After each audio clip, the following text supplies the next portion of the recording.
Tyson at 13 physically was a phenomenon. He had that innate Dempsey-like aggression. He wanted to maim you with every punch. There is a solid shot. The buzz around the boxing industry was that there was a young kid who had power of a Sonny Liston. This guy is the strongest, most intimidating fighter since Sonny Liston. When Mike Tyson fights on TV, you gots to be there second one. Down he goes! Oh, he's hurt! It's all over! He is knocked out! It was a vicious right hand! It came like a bolt! Intimidation is Tyson's act. He was dynamic, savage, ferocious. His anger, his aggression, that made him into the ultimate killing machine.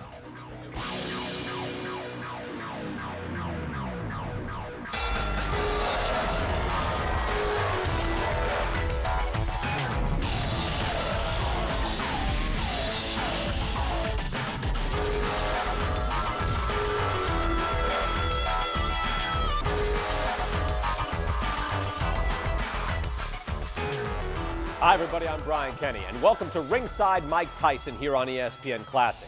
We're blocks away from the Brooklyn Bridge at the site of another historic New York City landmark, Gleason's Gym. Since it opened in 1937, hundreds of champions have at one time or another trained at Gleason's. Jake LaMotta, George Foreman, Muhammad Ali, and occasionally even the man who will be the subject of tonight's marathon, Mike Tyson. Joining me here at Gleason's is my co-host, boxing historian, bon vivant, and raconteur Bert Randolph Sugar, ESPN boxing analyst and former trainer of Mike Tyson, Teddy Apple. So we're going to take a look at early Mike Tyson. I want to go pre-professional Mike Tyson. Teddy, since you're here, what did you see in Tyson when he first comes into the gym in Catskill? So a 12-year-old that was 190 pounds and he didn't have fat. It was all muscle. And we were wondering, where's the birth certificate, you know, to legitimize that. But we saw a guy who was very willing to show us that he could stay with us. You know, he didn't have options. This is a guy who was in a detention center in Tryon for juvenile delinquents. He was going to be paroled at a certain point. He was on audition. Bobby Stewart brought him there for us to take a look at him. We let him box with Bobby Stewart, 27-year-old, former pro fighter. Not a great fighter, but a man. He was only 175 pounds. Tyson was a little heavier, but it was a man against a 12-year-old kid. Tyson didn't know anything. He was raw, he was crude, but he was strong as hell. And he was only 12 years old. And Stewart had to open up a little bit just to keep him in his place. And you could see that Tyson so much wanted to show us, to kind of ace the audition, to have a place to say. So you know he had incentive. He didn't want to go back, you know, to where it was in Brownsville at that point in his life, or of course, coming from the detention center. So obviously there was a lot of incentive for him to show us what he thought we wanted to see. And he even showed the ability then to kind of hide what he was really feeling. He went 2 rounds and he got a bloody nose. And I stopped him after 2 rounds. I said, that's enough. We saw what we had to see. And I knew I was going to be training him. So I wanted to show him who the boss was going to be, who was going to be in charge. So he said, no, I want to go another round. Come on, let me go. Bobby, we always go. Hey, you didn't hear me? Get out of the ring. That's where you're going. I don't think he really wanted to go, but he wanted to show us that part of being a fighter was being willing. Right. And he wanted to show us that. So I didn't think he really felt that. Even then, What do you think it was that, or he just rebelled at all authority? No, I don't think he was rebelling. I think he was auditioning. I think he was a manipulative guy. He used to manipulate all you guys, all the media guys. And he had you were one of them. You were one of them. You're talking to me? Yeah, same cigar, same hat, you know. And Literally. And he was showing his ability to do what he had to do to manipulate the moment. He had to show us that he was a willing guy, not just a strong kid, but from a physical standpoint, hey, you didn't have to be exactly, you know, Angelo Dundee or, you know, Ray Arcel or Eddie Fudge to see, hey, we had something we could work with here if we could teach him. Let's flash forward, March 6th, 1985, the professional debut of Mike Tyson against Hector Mercedes. Bert, when's the first time you saw Mike Tyson? Well, I did not see this fight, but Bill Caton, who's co-manager at the time, would be sending out film clips on DVD every 8 seconds. So I plug it in and I'm watching this kid with a butcher block body just beating the bejabbers out of people in a wham bam thank you ma'am fashion. So yes, I'm watching his first 4 or 5 fights, but I got him in a total DVD clip. Mm-hmm. Teddy, how much was natural with Tyson? How much was he taught? Because we can see here already his punches are crisp, short, tight. How much was natural? How much was taught in Catskill? You know, Brian, that's a great question. Because the story I just told when I saw him the first time and he got the bloody nose, I remember I thought back afterwards and I said, gee, 2-3 years went by, he never got another bloody nose. So he wasn't a natural. If he was a natural, he never would have got a bloody nose. He wouldn't have got hit with those punches. I remember all the people. Robert Redford bled. Yeah, but we're talking about a fighter here. And all the people would say, boy, this guy's a natural. But if he was a natural, he wouldn't have been getting hit. He wouldn't have to be developed. And years went by, and it hit me. This guy never got another bloody nose. So what was natural? His size, his speed, his ability to punch, that power, the genetics. Those physicalities, they were natural, but emotionally he had to be developed. And technically, one of the things that made him, I don't want to use the word great, but sensational at that point. To be great, you have to have longevity. He didn't have that. But what made him sensational was his ability to couple that talent with technique. That technique was his car to get there. The ability to make guys miss and use his speed and use his power. Let's move ahead. This is April 10th. We're not move ahead too far at this point. April 10th, 1985. Trent Singleton. Now, don't blink. This is going to be fast. I think like a 3-punch combination here, Teddy. Blinding speed, body, head. I mean, it's incredible to watch these early tapes. No matter what the opposition is, this is impressive at his age. Did you see the speed in his, as you call it, audition? Did you see that speed? Yeah, we did. We saw that he was a guy at 12 years old that was strong as hell, but he had quick hands. You could see that, but he was raw, and he didn't have the technique. He didn't couple up with the technique. And without the technique, and I'm not in any way trying to, boast of myself. I'm just saying if he didn't wind up in Catskill with what he had and with what he didn't have, with the flaws that would show themselves later on, I don't think with all that power he would have been world champion. The technique that he learned to use that ability was very, very important in his career. Mike Tyson, 2 fights into his professional career. When we come back here at Gleason's, we're going to take a look at fight number 4 against Ricardo Spain. We're going to be here ringside. Mike Tyson here at Gleason's gym. Now Joe O'Neill is going to make the decision if he's going to let Spain continue. And here comes Tyson again. He got him with the left hand, and he's out of here. It is over as Spain is down, and the left hand was the one that finally finished him off. After a quick right-left combination from Tyson, Ricky Spain down for the second time here in the first round. And Tyson is 4-0 with 4 knockouts now.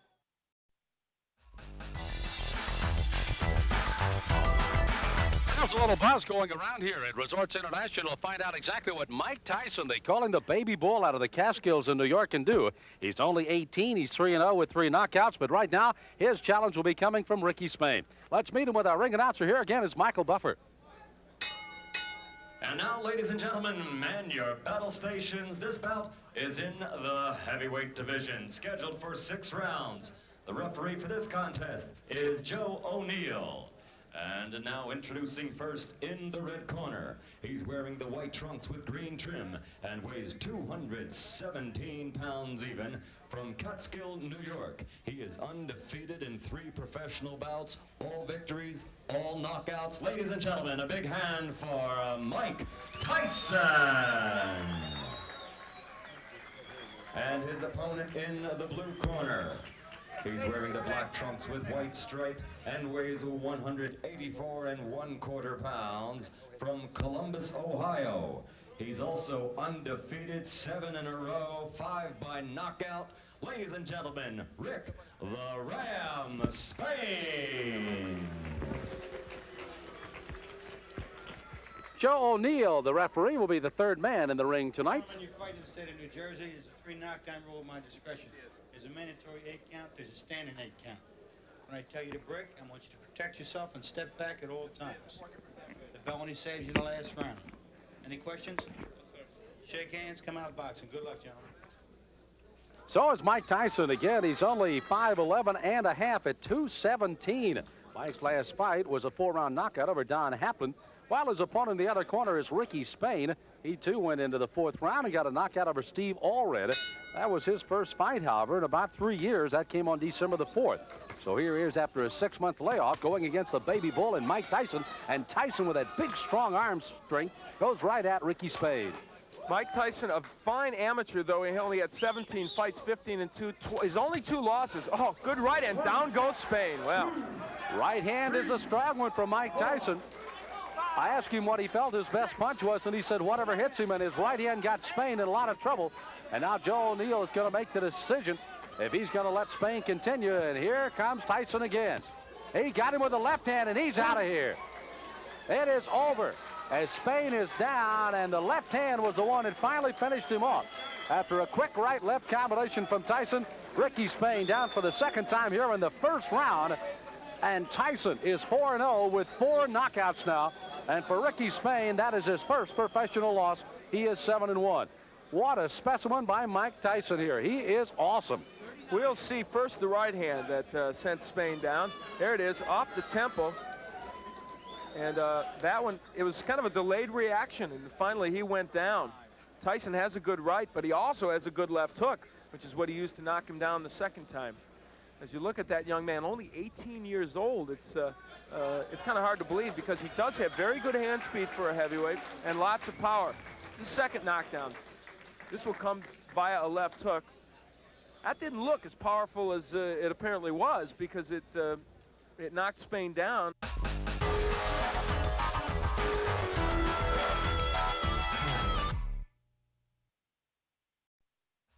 Brian Kenny back here at Gleason's Gym. It's ringside Mike Tyson. And 3 weeks after demolishing Ricky Spain, Tyson was back in the ring. The hometown will get your attention. The land of Jerry West, Cabin Creek, West Virginia.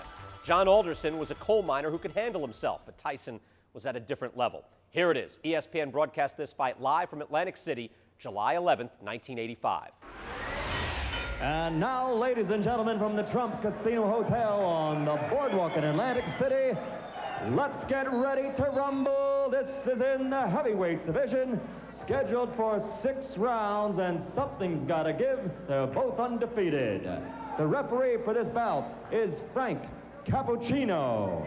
Introducing first in the red corner, wearing the red trunks with white trim, weighing 226.5 pounds, from Cabin Creek, West Virginia, his professional record: 4 consecutive victories, all by knockout. Ladies and gentlemen, John Alderson. And his opponent in the blue corner, wearing the white trunks with red, white, and blue trim, and weighing in at 215 pounds even, from Catskill, New York. His professional record, also 4 consecutive victories, all by knockout. Introducing Mike Tyson. He'll be the popular one tonight as Frank Cappuccino talks to him. I want you to understand one thing. I want a good, clean, hard fight. Any low blows, any thumbing, heeling, butting, the holding and hitting will cost you the round. And if I have to go further, I'll do that also. In the event of a knockdown, the man standing, go to the farthest neutral corner, stay there until I call him back.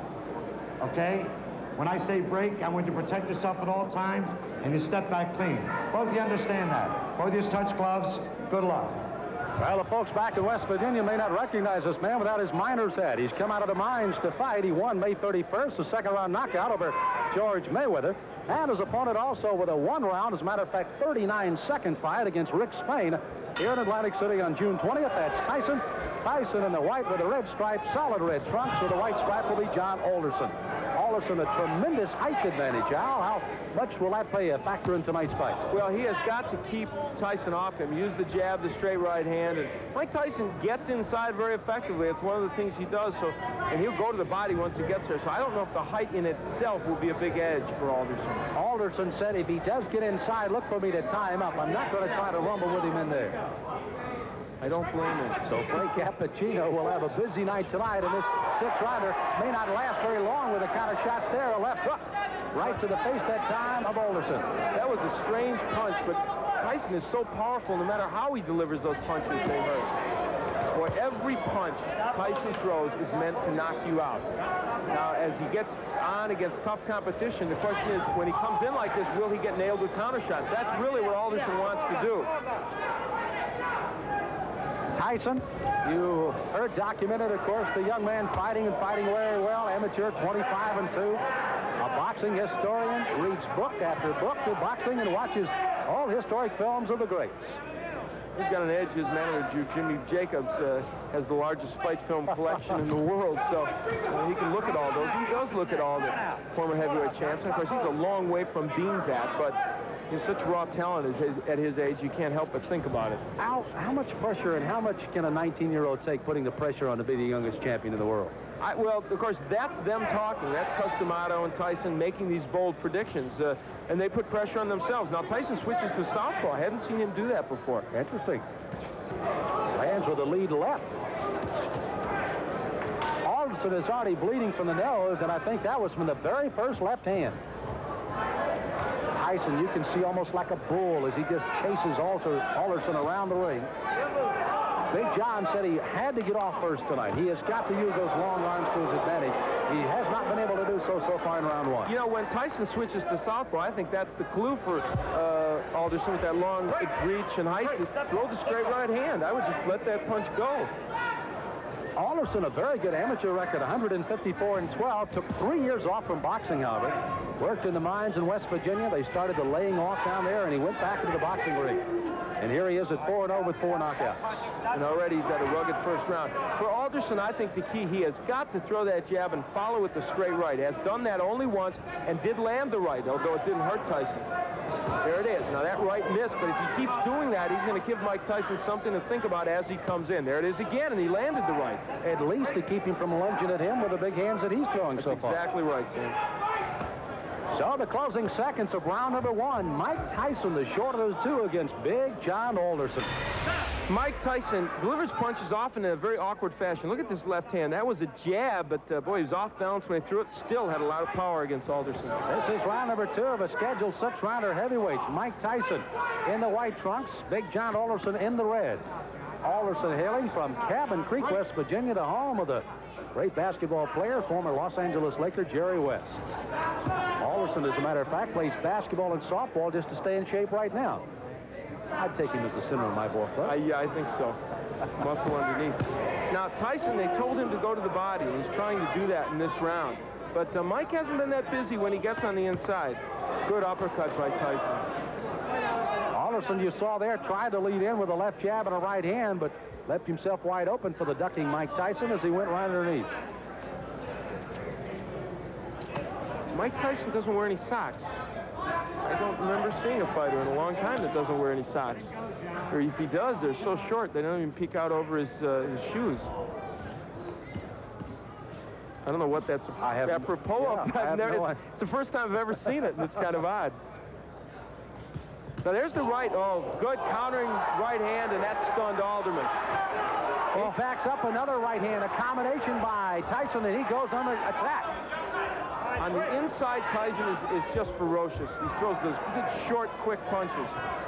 The longest fight Tyson has ever been in has been a 4-rounder. He got a knockout there. His other 3 fights were first-round knockouts.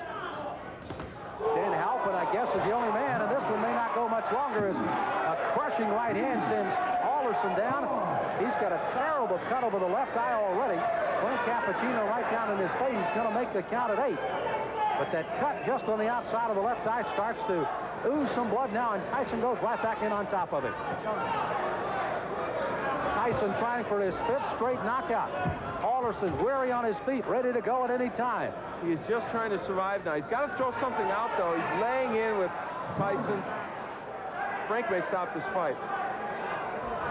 Ruling that as a slip, not a knockdown. Alderson peeking in over that swelling left eye, and here comes Tyson. Alderson throwing the right hand, no effect. Left hand that time, sends him reeling against the ropes. He's almost virtually out on his feet right now, 29 years of age. Again, as I pointed out at the top of the show, that in itself could prove to be some difference in this fight, if nothing else. You know, Tyson looked at Cappuccino a moment ago as if, do you want to stop this? There he goes right back to work on that left eye as Alderson stays on his feet. Try to gamely throw a right hand as you see the closing moments of the second round here. Alderson down in this round. They survive as he goes down again at the bell. He's got to get up. Now, a fighter cannot be saved by the bell in any round with the exception of the last. So he must come to his feet at the ruling of the referee says okay. He is, and he goes into his corner. But if he comes out to answer this bell, it'll be a gutty performance by Big John Alderson. Here's his mouthpiece. Here's his mouthpiece. Here. Here's his mouthpiece. Look, why don't you just come back and fight another time? Huh? Okay.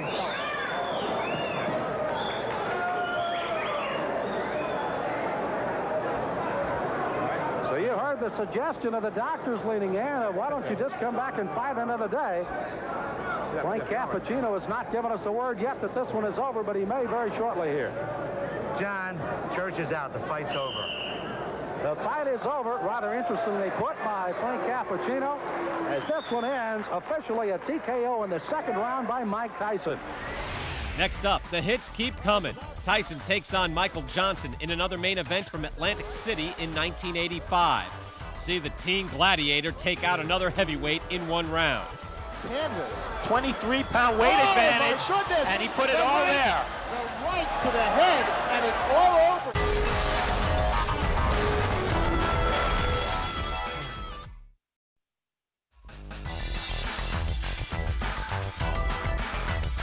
Round number one, scheduled 6, but hold on to your hats. Nobody thinks it's going to go that far. Oh, there he goes. He's just going to bull his way in. Those rights to the body. Left jab, right to the heart. Quickly want to point out, first fight for Michael Jack Johnson in 2 years. I'm glad you pointed it out because down he goes. The left hook just buried him, dug him in the ribs. I think it was a Michael left and a right. Johnson went goodbye. That left hook just caught him and sent him right to the canvas. 23-pound weight advantage, and he put it all there. The right to the head, and it's all over. Goodbye. I hope he's not hurt because that was a brutal, wide-open punch. He did not have his guard up, and Mike Tyson just decked Michael Jack Johnson. A big smile, but he didn't even break a sweat. He may have to run around on the boardwalk a little bit to get his night's work in. Just to kind of wind down. You know, these fighters get geared up for these fights, and what's he going to do after a couple of seconds work? He may take on the house.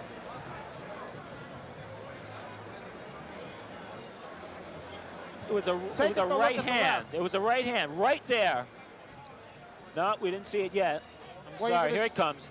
There's the left There's hook. the hook to the body. And he missed the with right. the right. Yeah. It was just the left hook, and he has so much power in that left. I mean, that's the kind that breaks ribs, folks. That was a left hook to the liver. Oh, my goodness. And look at that, man. That's Michael Jack Johnson flat on the canvas. The ring doctor kneeling over him as Mike Tyson has the gloves cut off. I don't even know why he bothered putting them on. Okay, Mike Tyson with the gloves off. Michael Jack Johnson got up off the canvas. One right hand. He didn't wait for an invitation. Here it comes. Whoa. When I caught him with the left hook, I heard him grunt, and I thought come back real fast, and that was the game plan. The right hand after that, you didn't wait for an invitation, went right at him. Not at all. It's my style. You make your own opening. You time things. Everything was set up. When he went down the first time, I knew what was going to hit him, and that's how he planned. To be a pro fighter, I'm the master of the pinpoint. My shots are so accurate and so precise, not to be egotistic, but when they land, they're so precise, I just can't help it who you are. You have to go down because there's a law when Mike Tyson hits you. Any heavyweight was going to go down from that right hand the way you hit him. I believe so also. And I'd like to thank my manager right here, Jim Jacob, for giving me the opportunity to fight with Jeff Levine. Okay, let's bring Jim in here. Jim. Hi, Steve. Is he going to knock out everybody? Well, we have a marvelous problem, Steve, as I told you before the fight. The marvelous problem is that it's very difficult with a kid who throws hydrogen bombs to get him experience. I mean, everyone states, well, why don't you get him fights where he'll go 7, 8, 10 rounds? The problem, which appears to be insurmountable, is that he is one of the most devastating punchers that I've seen in the last 10 years. More blood, sweat, and tears as the Mike Tyson Marathon motors on. Next up, Slammin' Sammy Schaff and Fast Eddie Richardson take on Kid Dynamite in 1985. It's a great future. If they can find some fights, That left hand almost drove Richardson right through the canvas. We'll have those beatings plus plenty of rare footage and commentary from Gleason's Gym in Brooklyn. This is Ringside, Mike Tyson on ESPN Classic. Back here, Ringside, Mike Tyson with Teddy Atlas and Bert Sugar. Teddy has already told us some of the early days of the stories of Mike Tyson first arriving in Catskill. Here's the late Jack Newfield, great writer, boxing writer, and historian, talking about Mike Tyson coming into the life of Cus D'Amato. Cus's first great fighter was Floyd Patterson. Twice Cus carried Floyd Patterson out of the ring when Liston knocked him out. And I think for 20 years, Cus looked for his Liston. And when the first time he saw Mike Tyson, he saw his own Liston. This ex-convict, predator, assassin, beast, and his avenger on the boxing world. And I think when he emotionally embraced Tyson as his Liston to get even for what happened to Patterson in 1962 and 1963, Cus made a commitment to one more champion. All right, Teddy, you was a big part of your life, and you went through an awful lot, and there is some distance between now and then. How do you view the relationship with Tyson, Cus D'Amato, yourself, the whole camp, the whole situation with D'Amato and Catskill? Well, you know, you look at that picture, I'm walking down the hill, the old man and the kid, you know, and Cus was aware of that, and everybody grasped that. You know, it was a great thing to grab. The family, the whole thing. It might have been the Dahmer family sometimes, and maybe not the Brady bunch, but it wasn't, and all kidding aside, it wasn't all roses the way that those pictures show. There were things that were happening. There's a kid who came from a tough place, and it wasn't all that smooth. Behind the scenes, there was things that were going on. He was being disrespectful to Cus, but of course you weren't seeing that. And it was getting worse and worse. By the end, without really being a guy who's gonna throw cold water on such beautiful coals of looking at those pictures, Cus wasn't so happy. But it was very important to Cus not to have the money, not to have those physicalities of success, but to be remembered as a guy that had another heavyweight champion. The ego of Cus, like all of us, was a great, great defining part of him. And he really wanted to. Boxing was his life, 55 years. He never married anybody. Boxing is what he married.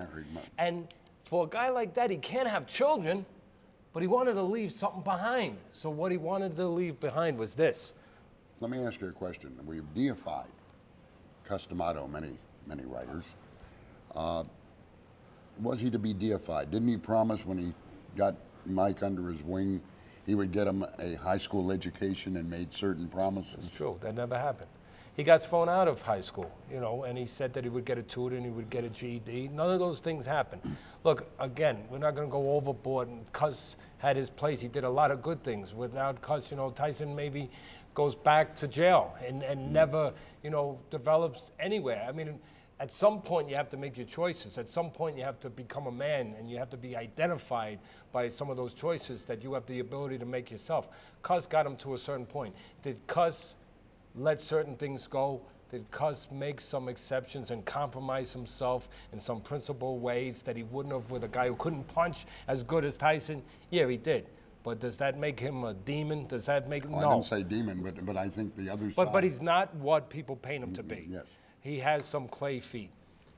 Well, how difficult was that in camp then, where you talk about compromises being made that weren't being made for the other fighters in the camp, and you and Kevin Rooney, you know, among them, and at this point, you're his trainer. How difficult was that to watch, or was it difficult to watch, or was there, how much was it exciting times, knowing that there was a great fighter on the rise? What was it like? You know, you don't know that he's going to become, for sure, heavyweight champ, but you know you have somebody special. And of course, it was clear that he was a guy who was being treated as the teacher's pet. He was a guy who got special privileges that somebody else couldn't get away with certain things. And quite honestly, that hey, I'm not trying to make myself any priest or anything, but that drove a stake between me and Cuss because I was running the gym. I was in the gym. Cuss would come by once a week and just take a look at, you know, kind of like an inventory of what was going on. And one of the guys I was training was Rooney. Rooney was one of the fighters in the gym at the time. But whenever there was a discipline problem, if my kids didn't pass a certain amount of subjects in school and they failed on a report card, they'd be put out of the gym for a certain amount of time. So we wanted to have that consistent kind of discipline for everybody. It was a team. That started changing. Tyson would break the rules. He would get in trouble in school. You know, he would get into a position with teachers where he was confronting them physically. He got one situation in the lunchroom early in the morning. He wanted to be fed. He started throwing milk containers against the wall because they wouldn't feed him at 10 o'clock in the morning. And he got suspended for that. And instead of being put out of the gym the way anybody else would, there started becoming special situations by Cuss with him. And it started being taken for the first time away from me a little bit. And it caused friction between myself and Cuss and later on with Tyson. And also Tyson saw he could push the boundaries. So he saw the teacher, me, who was his teacher, that he had a guy who was sticking up for him. And in other words, he was going over the head. And instinctually, he had great instinct. He understood from the streets what that meant. He had power, a different kind of power than punching power. And I think that led to a lot of problems down the road. Moving forward again into about 1985 now, let's listen in as Cus D'Amato sees Mike Tyson ready to turn pro. And Cus, again, saw this early and figured this early that he had the next heavyweight champion of the world. Tyson not only has a very hard, terrific punch in either hand, but he has developed elusive qualities and has the most important quality, the will to win. And with a fellow with this type of competitive spirit, plus the knowledge that he has gained and the punching power, I can't see him lose.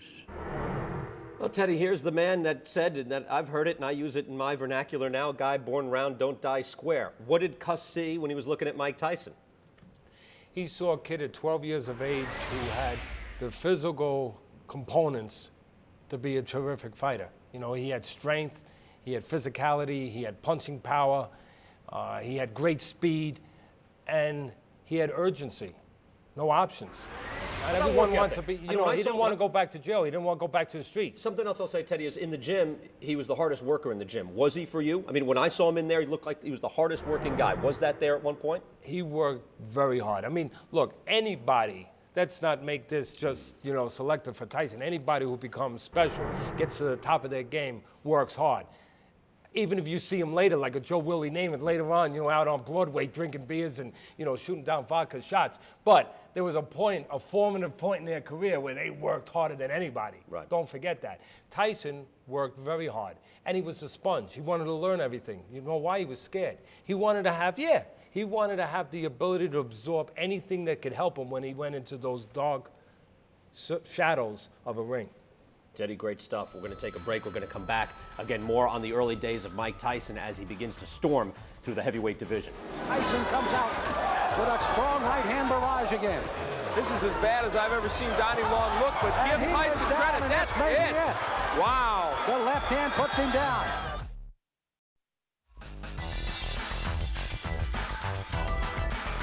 I want a good, clean, hard fight. Both his touch gloves. Good luck to both of you. Again, Donnie Long out of the ring, but he's returned for 2 fights. The last August 27th, a knockout of Frank Draper, second straight knockout in '85. And Tyson with 8 consecutive knockouts put down Michael Johnson 39 seconds into the first round, his 5th first-round knockout in his 8 professional fights. Again, Tyson in the white, in the red and the gold is Donnie Long, and Tyson goes right in with the left hand. Mike Tyson has enormous strength, and that's what he will try and test Donnie Long with. Long himself can punch pretty good. He's got some power, but the key for Long, I think, in his fight is to counterpunch well against Tyson, hit him as he's coming in.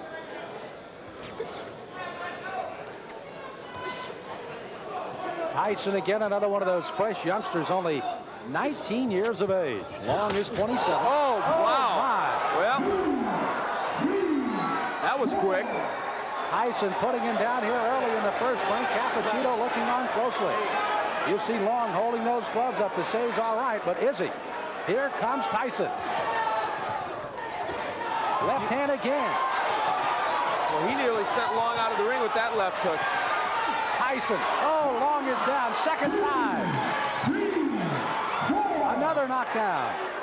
There is no 3 knockdown rule, but the referee can stop it after 3 if he decides so. This is very impressive.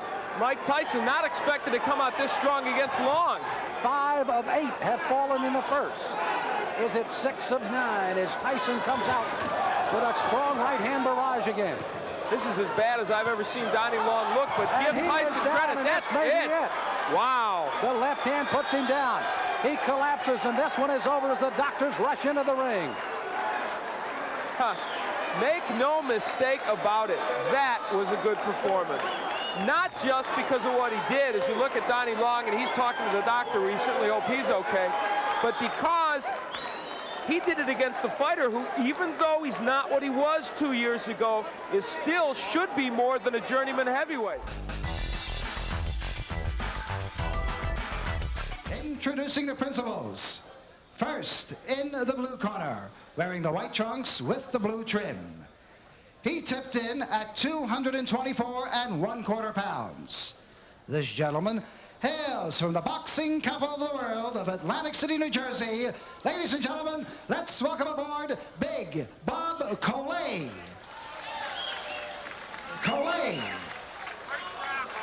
And his opponent in the red corner, wearing the blue trunks with the white and red trim. He weighed in at an even 217 pounds. This young man hails from Catskill, New York. Ladies and gentlemen, here is Mike Tyson.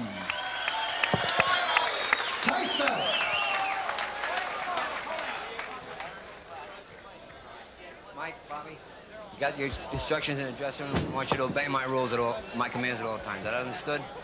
Shake hands, give me a clean fight.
Welcome back to Gleason's Gym. I'm Brian Kenny. Mike Tyson began his professional career in March of 1985. By the end of that year, the teenage heavyweight fought an incredible 15 times, pounding out 11 first-round knockouts. Our next fight is Tyson's 11th pro fight against Trinidad's Sterling Benjamin. The date was November 1st, 1985, 3 days before an ailing Customato would die from pneumonia. Here is rarely seen raw footage of the Benjamin bout, plus a post-fight interview with a very focused teenager.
I'm fighting regularly. I'm staying in shape, and I feel by the end of this month and by the end of the year, by the end of the year, by the time I'm going to be 17-0, and still perhaps with the 17 knockouts. But I'm not saying by any chance that I'm knocking every man in the world out, because anybody that knows the history of the heavyweight knockouts or any knockout king, they have the tendency to run into somebody that could take their best punch and then get discouraged. But I'm a good fighter. I'm experienced. I'm getting seasoned after every fight, and I don't plan on any of that happening. Your career is moving forward. How do you feel being, cited as perhaps a future heavyweight champion? Well, I never think about it. I just know what I have in the back of my head. I have a goal that me, Cuss, Jim Jacobs, and my trainer Kevin Rooney all planned, and God forbid, if anything happened to Cuss, we're all professionals, and we're going to continue. And the outcome is going to be the same. Sport of boxing has done pretty well by you, hasn't it? I've done pretty well by it. Coming up in just a couple of minutes, Tyson fans remember the highlight. Now you get to see the whole video. 2 weeks after taking out Sterling Benjamin, he would take on fast Eddie Richardson. Here's a sneak preview. If they can find some fights, left hand almost drove Richardson right through the canvas. This is Ringside, Mike Tyson on ESPN Classic.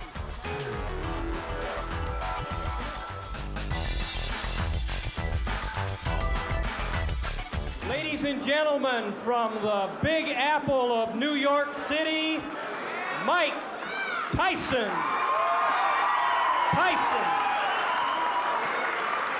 Your referee, Barry Yates. Well, as we've told you, Tyson has had 10 fights, but very few of them go past the first round, Mickey Herskowitz. Well, you're looking at a very interesting and complicated matchup. Eddie Richardson is 6'6" against Mike Tyson, who is described as 5'11", looks closer to 5'10" because of the squarishness of his build. Going to be a really fascinating contest to see how Richardson attempts to use that advantage in height and reach. Castiamato, of course, right hand by Tyson. Oh my! First punch he threw. What took him so long? Eddie Richardson, looking at the referee, is in much disbelief as we are. Eddie Richardson said he was going to go after him and test him, and he may have made a very serious error in strategy right there. Tyson is a little icebox rather than a refrigerator, yeah. I'll tell you what. Well, he has a 19 3/4 inch neck, which is approximately the size of actress Shelley Duvall's waist. And you certainly see the punching power in Tyson. One of the real rising stars in the boxing galaxy today, Mike Tyson, a fellow for whom everybody predicts a great future. If they can find some fights, then...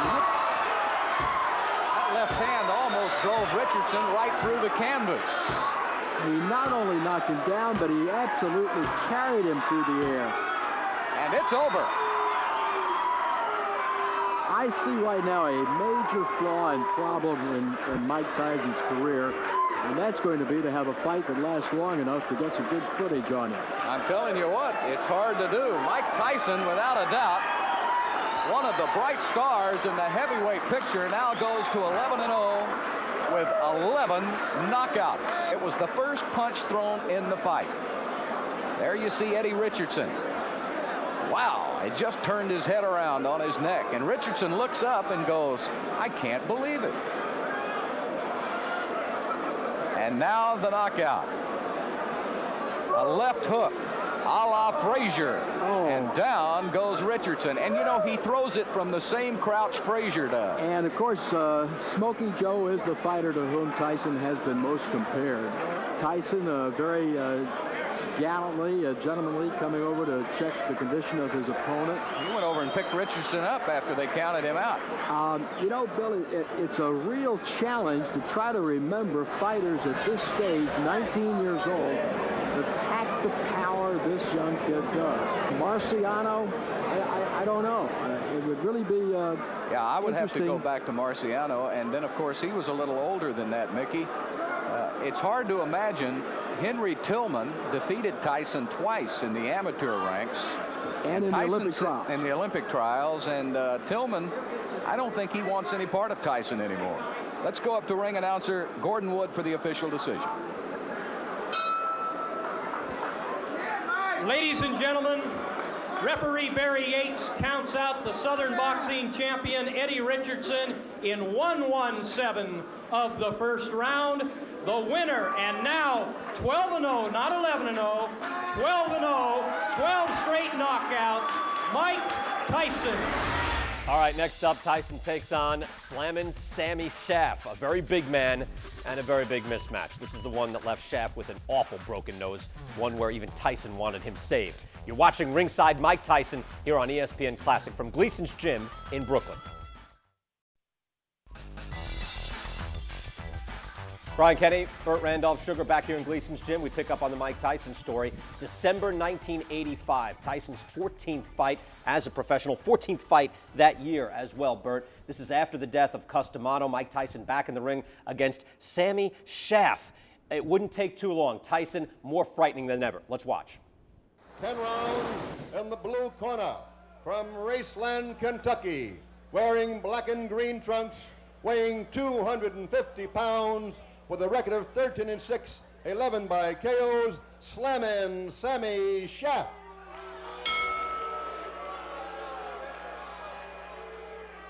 And in the red corner, from Catskill, New York, wearing black trunks, weighing 215, with a record of 13-0, 13 by knockout, Mike Tyson, 10 rounds. Kevin Rooney in his corner. Joins Mike Tyson in the center of the ring. Fred Yusi with the instructions. In the unlikelihood that this goes the distance, the judges will score. 3 judges at ringside score the fight. Judges are Billy Graham, Bernie Friedkin, and Eva Shane. Now look at the height difference. At least 6 inches. What does Tyson have to do to get inside? You know what that means to Tyson? That means that he has in front of him a very large target. Okay. Scheduled for 10, but don't go away.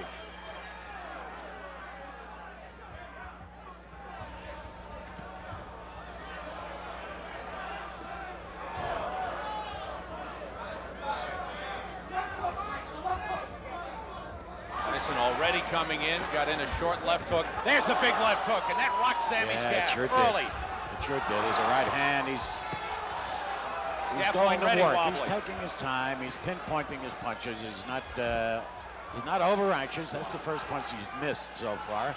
Look at the legs. Look at where the power comes from when he bends and gets his body into those punches. You got to watch this one real close. Blood coming from the nose of Sammy Schaff already. A big left hook got in there.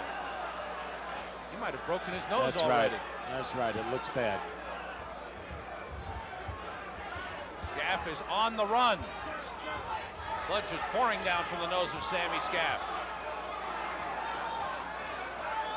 Tyson does not throw wild punches, Sam. Big left hook. And there is Schaff down. 3, 4. The count is 5. For the rest of the 6. The count is 7. This one's over. 9. This one is over. It's all over. He tried to make it. Sammy Schaff tried to get up. His nose is cut. Look at the side of his nose there. He's breathing and nose is just pouring out. I gotta believe he broke his nose with one of those left hooks. I think there might even be a tear on the side of that nose. Wow.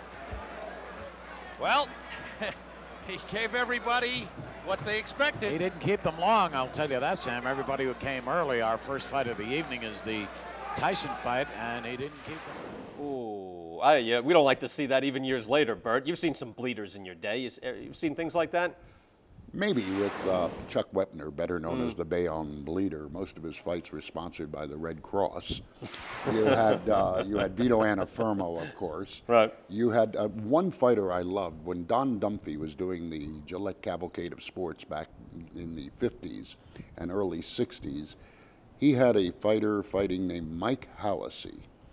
And he said during the broadcast, the fighter in the green trunks and red blood is Mike Hallisey. So there have been bleeders. I mean, Henry Cooper, Alan Minter, There have been some good And Sammy Scaff, who knows if he's a bleeder or not? He got his nose busted by Mike Tyson, which brings us to another point. I mean, people looking back, Bert, and I call them revisionist historians, as opposed to just the regular boxing historian like yourself. They'll look back and say, look, Tyson was fighting nobody's, easy marks, but the power, your eyes aren't lying. The power was incredible back then, and I think that's what captured everybody's imagination. I mean, that power was there. Even if a guy was a journeyman fighter, a club fighter, Tyson took them out in spectacular fashion.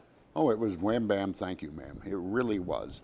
And the Tyson people, and that was Jimmy Jacobs and Bill Caton, made sure they packaged films and got it out to everybody quickly. Right. So that we were aware that Mike Tyson was this ferocious punching machine.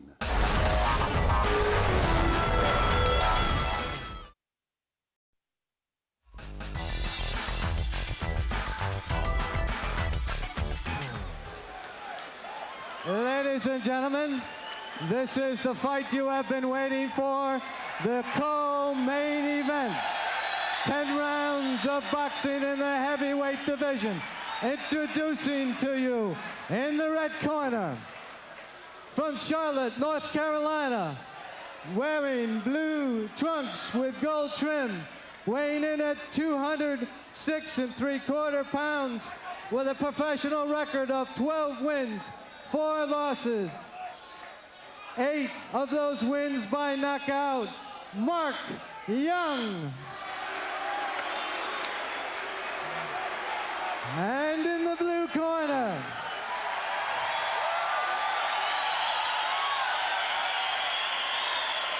from Catskill, New York, wearing black trunks, weighing in at 219 pounds, with a professional record of 14 wins, no losses, all wins by knockout, Mike Tyson. Your referee is Sid Rubenstein. 10 rounds heavyweight.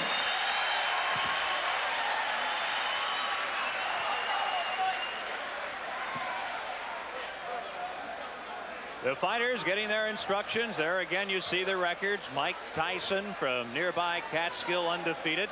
This is a scheduled 10-rounder, Ray Mancini, and for Mike Tyson, he's never seen anything near the 10th round. I'll tell you, Mike Tyson has come to fight tonight. That's the first time I've seen a main event fighter come in the ring with no robe on. He says, I'm ready to go. Let's just do it. Well, he has said go to his opponents early in all of his 14 fights. Right. If you blink in the first round, you'll probably miss a Mike Tyson fight. He's a young, strong guy. He jumps right on his opponents. And I think this might be another early stoppage because this guy's being a little wild. He's going to get caught with something. Mark Young out of Charlotte, North Carolina, comes out swinging. That jab pushed him back. Oh, this guy is like a ball of granite. Awesome is an overused word in the 1980s, but Mike Tyson is absolutely awesome. Just sit back and watch, but don't blink because you could miss it. A low right from Young.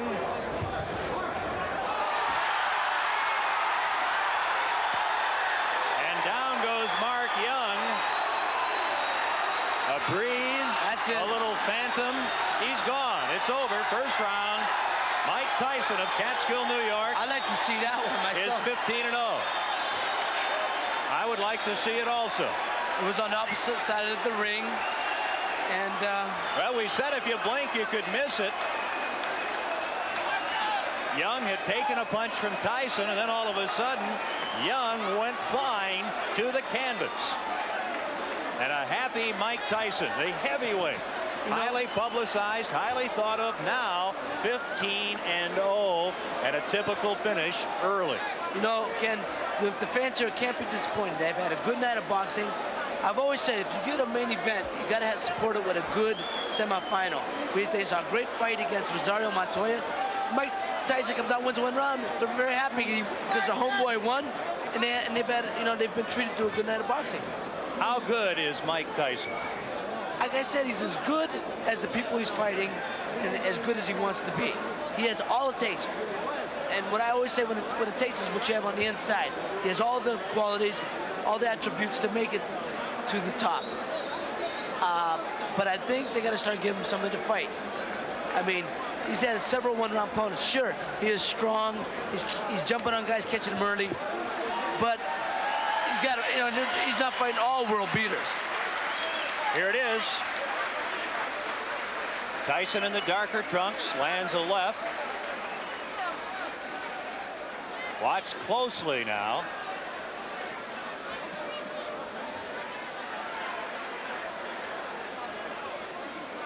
You can see he's hurting them with them jolting uppercuts. But I just still don't know what hit him. There will be a Tyson shot that hits him, and they separate. The knockout coming in round 1 of this heavyweight fight. There it was. See, that was a quick uppercut that hit him right under the chin. People went, like, see, right there, right there. See, that was a quick uppercut that snapped the head back.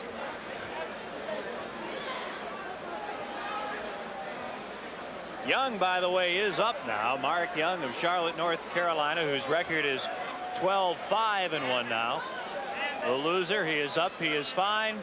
The winner is Mike Tyson. The local favorite gives a show, and let's go back to the ring. 50 seconds of the first round. Mike Tyson.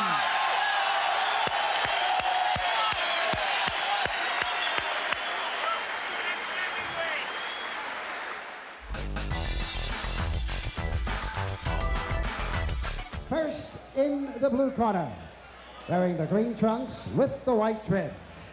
He tipped in at 236 1/4 pounds. This gentleman has 17 wins, 9 losses with 8 knockouts. All the way from San Jose, California. Boxing fans, here is Irish Michael Jamieson.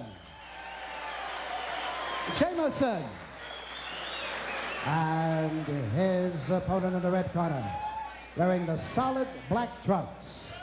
He weighed in at an even 215 pounds. This young man is undefeated in 16 professional bouts with 16 straight knockouts. From Catskill, New York, ladies and gentlemen, here is Mike Tyson.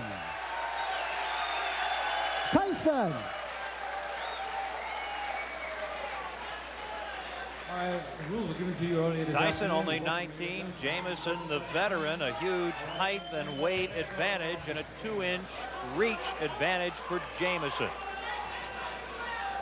Mike Tyson is the story. The young man originally from Brooklyn, product of a troubled childhood, now on the verge of becoming a world-class man. Don't blink. This is round number 1. That's the word to use, Ken. I don't think there's going to be too much of a feeling out process, so to speak, in this fight. Tyson is noted for his very vicious quick starts, and he has set the pace right from the word go. Mike Tyson is a finisher. He's established that early in his career. He started the fight off with some wicked right punches and left hooks to the body, which seems to be his trademark. People have compared his punching power to guys like George Foreman and Joe Frazier, saying he punches the same, but he's so much faster. It could be over early. As we pointed out, 12 of his 16 pro fights have ended in the very first round. Tyson's longest fight, a 4th round KO of Don Halpin in his 3rd pro fight. Remember, he's been a pro for only 11 months. Yeah, Ken, he has a long road ahead of him. He is a young, strong kid. He does, as they say, have a lot to learn, but he's got plenty of time. Round number 1. Jamieson is doing what I think he has to do, and that's keep on the move, keep Tyson off balance, and don't lay on those ropes and let him get set up for those wicked punches he throws. He's connecting very well, though, with some good body shots, hard body shots. Jamieson's tying him up pretty effectively, tying those punches up in close, not allowing Tyson to get off of these punches. Mike Jamieson in the green. You look at him, he's done what a lot of fighters have been unable to do against Mike Tyson. He's lasted 1 minute and 45 seconds. Jameson's hands seem to be dropping rather fast, though. He's a little bit concerned about those hard body punches, and as you see now, both his hands are down by chest level, and that's just the opening I think Tyson's waiting for. Tyson fought just 13 days ago, and he had a first-round knockout of Dave Jacko. His next fight, February 16th against Carl the Truth Williams in Troy, New York. And that really will be the first big test for Mike Tyson. This is the first round. He's trying to finish off Mike Jamieson. Tyson connected with a good right hand there, and he immediately come back with a good left hook to the body. That's a very good sign that this young fighter is learning what his trainers are telling him. Don't go head hunting. When you connect with that head punch, go right to the body. Jamieson now within 15 seconds of surviving the first round. Will he survive? We'll stay here at the end of round number 1. Mike Tyson in the black trunks figures to be the next heavyweight champion of the world. Tyson, he's after him. We'll be back with more of the Battle of the Mikes, the 1985 Iron Mike Tyson versus Mike Jamieson fight from Atlantic City. I really don't know what's keeping Jamieson on his feet. He's just one tough customer.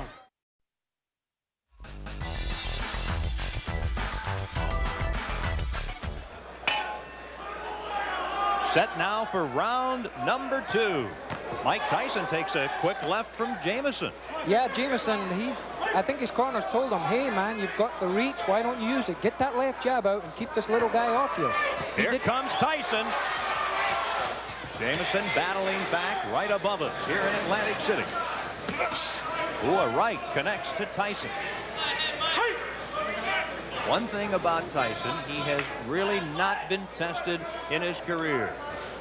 A lot of the, so to speak, boxing experts are wondering now what happens when this young kid that can punch so hard hits someone and they're still standing there and comes back and hits them back. Is he going to be discouraged or what? This is what experience will tell. Everybody's yet to find this out. Approaching the 1 minute mark in the second round. Of course, we say Tyson hasn't been tested, certainly not as a pro. As an amateur, he lost to 1984 Olympic gold medalist Henry Tillman. That took away his opportunity to compete in the 84 Olympics in Los Angeles. Jamieson has suffered a cut over his left eye. He has a pretty bad cut just over the left eye. It's in a very bad position because if it starts bleeding profusely, it's going to go in the eye and it's going to affect his vision. I think it was opened with some of those nice uppercuts that Tyson's been throwing when he gets close to him. Quite a contrast in conditioning here. Tyson superbly conditioned. Tyson does not have that extreme height. He's 5'11", has the huge neck, 19 3/4 inches. Tyson, the strong left to Jamieson in round number 2. Tyson is showing me at least some tremendous power. His opponent weighs 236 pounds, and he is just pushing this big guy all over the ring, pushing him away, maneuvering him into positions where he wants him to be, so as he can land the best punches. He's showing me some tremendous strength in there. And the blood on the face of Mike Jamieson very evident here in the second round. Jamieson this morning had a full beard. He was informed by the boxing folks here in New Jersey that that would have to disappear, and it has. Good right hand landed there, and as you've seen, Jamieson shook his head as if to say, no, he didn't hurt me, but 99% of the time it did hurt him. The left, the right to the side late in the second round. Referee Joe Cortez breaking up the fighters. And Tyson just keeps coming at Mike Jamieson. A short round 3. Mike Tyson getting ready, taking some instruction for round number 4. Take a deep breath. Keep your hands up. Now you're laying on the right hand side of the smoke, but you're going to pop that right hand in there. So you're going to look. You're beating this guy easy. You got to get one line to figure out. You're going to go 6, and might go turn around to this guy. You get calm. Get there with boards unless they pop this jet. Pop. There's some good punches here. They will see the low blow, but you'll see Jamieson signaling to the referee, telling him, hey, you hit me low. Do something about it. Now, round number 4, as we mentioned, Tyson only once has been taken as far as the 4th round. That was in his 3rd fight as a pro. This is his 17th fight. I caught just when Jamison went into that clinch there. He's 6'4", yet he dropped his head really low and clashed heads with Mike Tyson. The referee picked it up, thinking that Jamison's intentionally trying to butt Tyson and give him the warning. This is all experience. This is what having 31 pro fights does for you. You learn all these little tricks. Mike Tyson getting tested more tonight than he usually has been, and knows that Charles the Truth Williams in mid-February will test him even further. Yes, this will be a good tune-up fight for him. The longer it goes, the more he learns. You learn everything. You learn things from every fight that you fight in. Mike Tyson takes 2 steps forward. Let's go with a couple of lefts. Now a right, a left. He's got him down. Mike Tyson sends Mike Jamison to the mat here in round number 4. And very quickly, Jamison gets up, shakes his head. Joe Cortez right there, the referee. And Jamison wants to continue. Watch the quick flurries that Tyson throws, Ken. He throws flurries and punches like a welterweight. It's very seldom you see a heavyweight throw a combination of 5 and 6 punches, but Mike Tyson does it. Here he is again. The word explosive really not enough to describe the punches of Mike Tyson. At age 19, trying to extend his record to 17-0. Mike Tyson's been noted for his finishes. They say that once he gets a guy hurt, he knows how to get him out of there, and he's going about it the right way. Here he comes, Tyson, who wants to be a finisher like Ray Leonard, Ray Robinson, and Joe Louis, trying to finish Mike Jamison here in the 4th round in Atlantic City. At the end of this 4th round, we'll have a local break for our stations across the country, position number 3. And if there is a round 5, that'll be an extremely unique position for young Mike Tyson. Mike Tyson landed an explosive left hook there as he jumped in. I really don't know what's keeping Jamison on his feet. He's just one tough customer. The last half minute of the 4th round. Don Halpin took Tyson into the 4th round before he was KO'd in Tyson's 3rd pro fight. Now, Jamison trying to extend Tyson to the 5th round here tonight.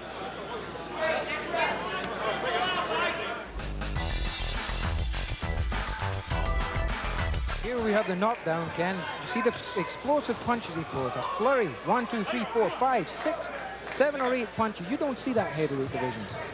That, the knockdown in the 4th round. This is live action in round 5. Mike Jamison, the 31-year-old from Cupertino, California, near San Jose.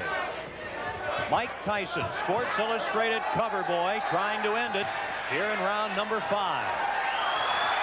Jamison is doing at this point what I think he should have been doing from the first. Oh, he just took a right hand to the top of the head. Down to one knee, Jamison. Joe Cortez, the referee, with a count, and Jamison suffering his 2nd knockdown here in the 5th round, back up in the corner. And one thing, he's a showman. Jamison wants to continue. Referee Joe Cortez says no. Jamison says he wants to go on, but the referee Joe Cortez says it is over here in the 5th round with a knockout. The knockdown, and Mike Tyson is a winner again. His record goes to 17-0. Yeah, the referee stopped that fight there, Ken. He asked Mike Jamison 2 or 3 times, are you okay? Do you want to continue? He didn't get an answer, and therefore constitutes the referee's going to stop the fight. You've got to let that referee know if you want to fight on. He can't think for you. Here we see the knockdown. It was a right hand as he was going down, a glancing right hand to the top of the head. He succumbed to the 3 or 4 punches that he took before then. Now this we see it from another angle. The right hand there, right off the top of the head, was the one that hurt him. Mike Jamison in his corner at this moment, still saying there's nothing wrong with me. There's nothing wrong with me. He clearly wanted to continue. But Mike Tyson, 19 years of age, 17-0, and very much destined to battle in the near future for the heavyweight championship. He's quite a fighter. He is quite a show. And let's go now to our ring announcer, Ed Darian. Ladies and gentlemen, referee Joe Cortez stops this bout at 46 seconds of the 5th round, and a winner by a TKO for his 17th straight win in his many pro bouts, Mike Tyson. Tyson.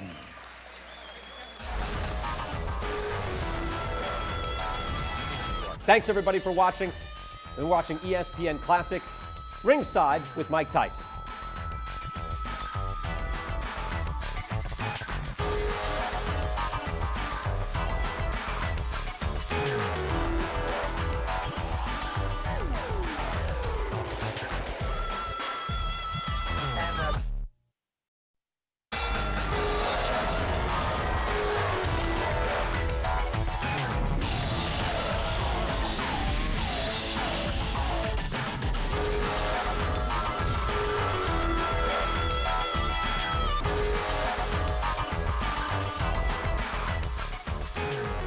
Hi everybody, I'm Brian Kenny, and welcome to Ringside Mike Tyson here on ESPN Classic.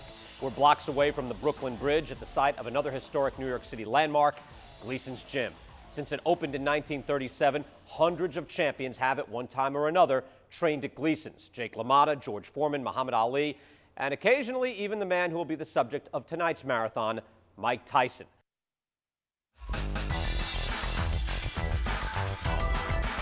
Here we have the knockdown, Ken. You see the explosive punches he throws. A flurry. 1, 2, 3, 4, 5, 6, 7 or 8 punches. You don't see that heavyweight divisions.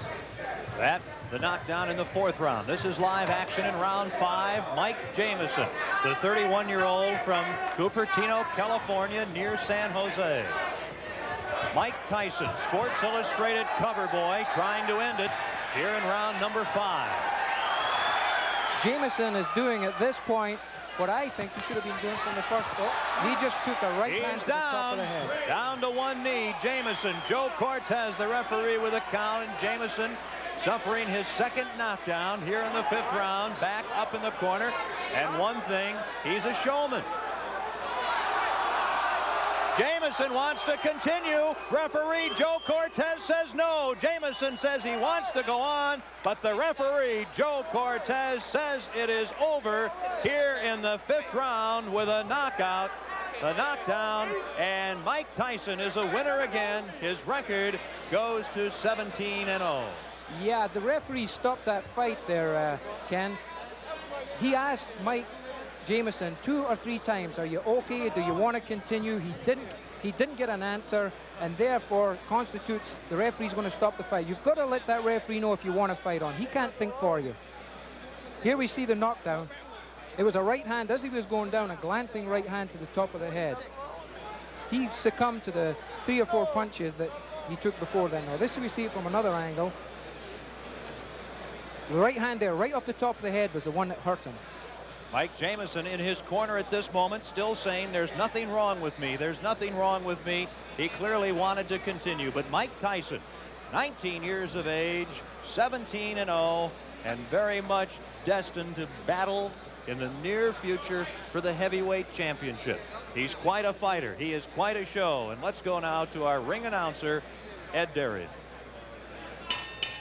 Ladies and gentlemen, referee Joe Cortez stops this bout at 46 seconds of the 5th round, and a winner by a TKO for his 17th straight win in his many pro bouts, Mike Tyson.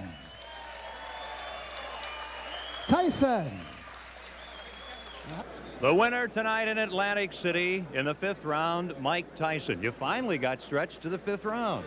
Like I told you, I could go to 5th round with no problem. Even with the handicap, I never brought the excuse that I had bronchitis or anything, but I never was feeling negative about going 10 or 12 or 15 rounds. You now face Carl the Truth Williams near your hometown, Troy, New York, on the 16th of February. On the contrary, I fight Jesse Ferguson, the ESPN champion. You're going to fight all the time, everybody. That's right. That's what I'm in the business for. When are you going to get to Carl the Truth Williams? Well, you have to talk to my manager, Bill Caton. He can give you more information on that than I could. So you're 17-0. Marciano started his illustrious career going 16-0. Does that mean something to you? You're a history buff in this game. Well, really, it doesn't mean anything because he started the record, and he's the king. You can't take nothing away from him. You can't take anything away from somebody that originated something. What's new about Thank you very much. Mike Tyson? As Mike Jamison comes over, he put up quite a fight tonight. Tell us about Jamison compared to your other fighters in the ring in your 17-bout pro career. You know, he's a veteran. He was tough. He went decision with Randall Tex Cobb, Michael Dokes. Recently just fought Michael Dokes and went 10 rounds. I lost a split decision with him. And I came up here, and he did his best. He was holding a little bit, made the fights, to my opinion, lackluster, very little. But I knew in due time we had 10 long rounds, and eventually I would catch him. Mike, the boxing world clearly excited about you. In your mind, what's new and different about Mike Tyson? What do you bring to this game? I couldn't tell you, you know. I just come in here, I do my best, and gain the respect from everyone. And that's all I can do. I can do my best. And people appreciate it with the best that I do. And I guess that tells its own story. You mentioned bronchitis. Yeah, I have bronchitis, but there's nothing to explain about. This is a business. Plus, I love to fight. And I can't hold any explain. Fighters won titles with broken arms, one eye, and I can't complain about a little bronchitis. You look good. Congratulations. Thank you very much, Ken. Mike Tyson wins it here tonight. Tyson, nonetheless, showing tremendous skill and a lot of focus, and he's coming into his own now, and people are starting to discover Mike Tyson. In fact, it becomes Kid Dynamite. Again, teenager, suddenly on the cover of Sports Illustrated. Here's Tyson years later looking back at that moment. When I was 19, my first cover, and it said Mike Tyson, the next great heavyweight. And I just thought that was a beautiful cover. I remember I was hanging out in Grand Central Station, and me and a friend of mine, we were hanging out down there, and he would say, wow, look. And it was a picture of me in Sports Illustrated, and he would just try to sell it. He said, hey, this is Mike Tyson, y'all, come by. He's right here with us, right here. He's right here. See this guy right here? He's right here. And he was just so proud, and I was just, oh, this is crazy. Now, Bert, why do you think this was? Why do you think he captured the public's imagination very quickly? Well, we're in an era of the heavyweights where, A, it's fractionated. We don't know who these people are, in fact. Who's the real champ, right? Yeah, I mean, maybe it was him, maybe it was Larry, but there were, at that point, 3 heavyweight champions, 2 of whom could have gone into a police lineup in their gloves, robes, and trunks, carrying their belt, and nobody not only would know who they are, they would know what they did for a living. And those that we knew weren't winning knockouts. He's winning knockout after knockout after knockout, and he's doing what a heavyweight should do.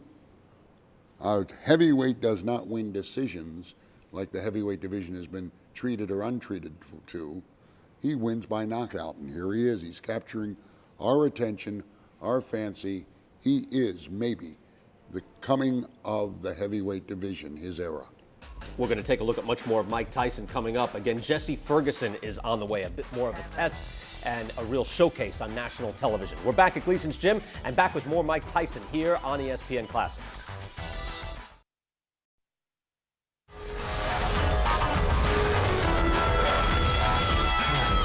Jim Lampley and Alex Walu have the call of Tyson Jesse Ferguson from Troy, New York.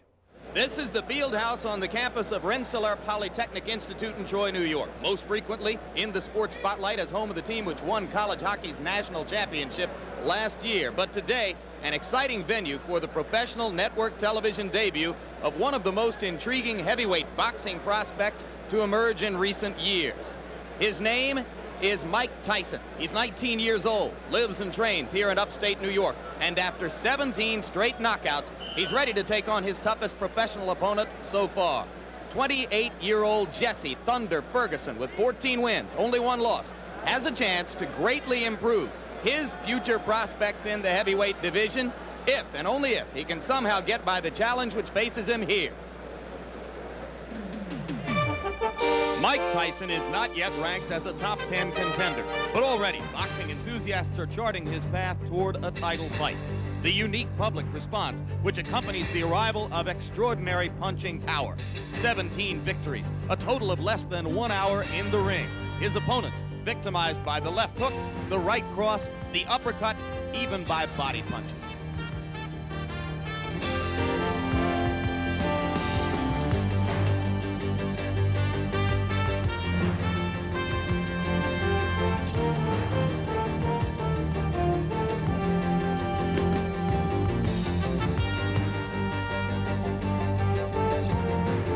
Today, the 19-year-old knockout machine will try to keep his unbroken string going against Jesse Ferguson.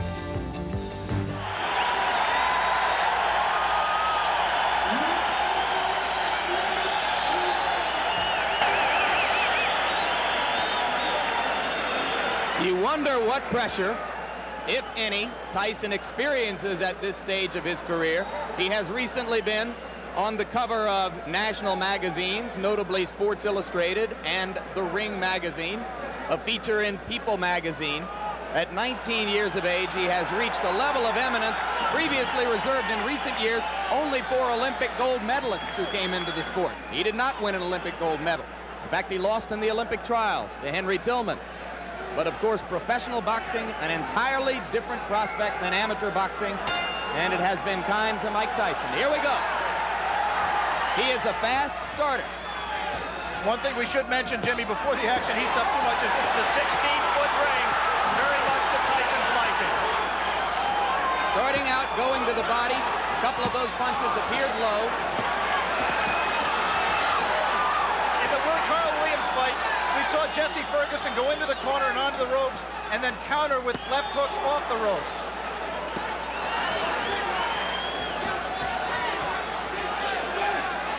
Referee is Luis Rivera out of New York City. And already Ferguson has lasted longer than have some of Tyson's 12 first-round knockout victims. But now, Tyson got an uppercut through the guard.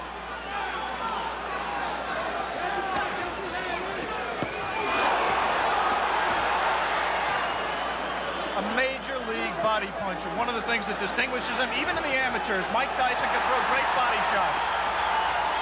He takes what you give him, and right now Jesse Ferguson is just giving him the body. But Ferguson is standing still and allowing Tyson to swing away at the ribcage.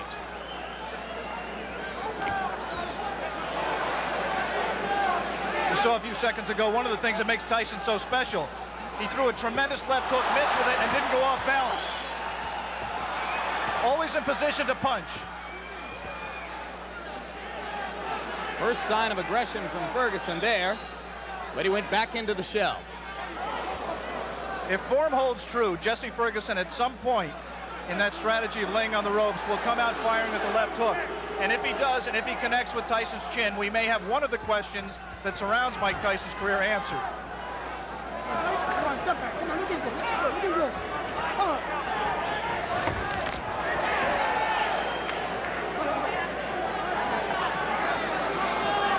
Mike Tyson is pacing himself more at this point, Jim. Generally, he would rip punches with both hands without caring about what the opponent did in return.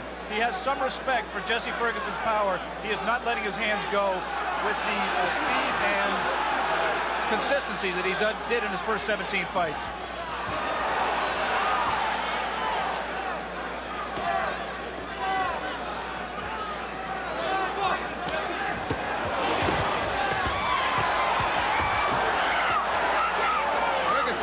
One good left. He seems to be gaining a little bit of confidence.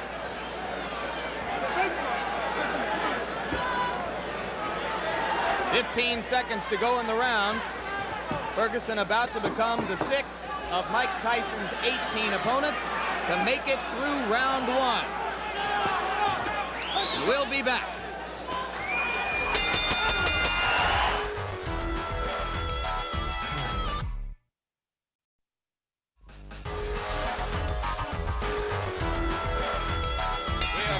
Ready for the beginning of round 2 in Troy, New York. Jesse Ferguson stepping out of his corner in the red trunks. The black trunks belong to 19-year-old Mike Tyson. Tyson's average bout to this point in his career lasted 2 minutes 58 seconds. Ferguson has gone farther than the average Tyson opponent. As I mentioned, only the 6th of 18 men to face Tyson in his professional career to make it as far as round 2. We apologize for the quality of our audio at this moment. We are on our backup audio line. We'll stay with you. Now we're told that it's Tyson getting through the guard again.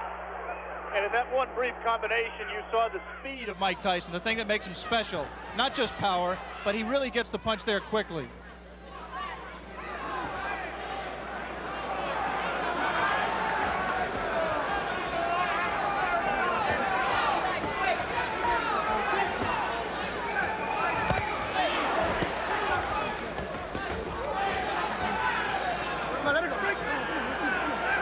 Thus far, Tyson has been content to concentrate mostly on the body. He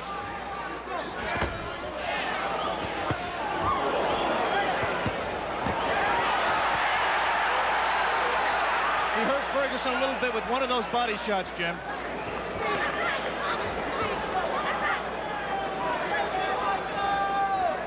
Right now, Ferguson's just fighting a survival fight, trying to pull Tyson in close where he can't do it, smother his punches. Tyson, on the other hand, is not being as busy as he normally would be. Ferguson said that he absolutely would not try to wait Tyson out and drag him into later rounds where he hasn't been before. But it might not be an inadvisable strategy. Tyson only once has been as far as round 5. That was in his most recent bout against Mike Jamison. TKO early in the 5th. And in that fight with Jamison, which did last into the 5th round, it seemed that Mike got a little bit discouraged. He was in with an opponent that just grabbed him and looked to survive, and he really didn't keep his concentration. It'd be interesting to see fighting the same kind of opponent here in Ferguson, who's not giving him very many punching opportunities, if he continues to stay on top and keep his concentration and keep in the fight.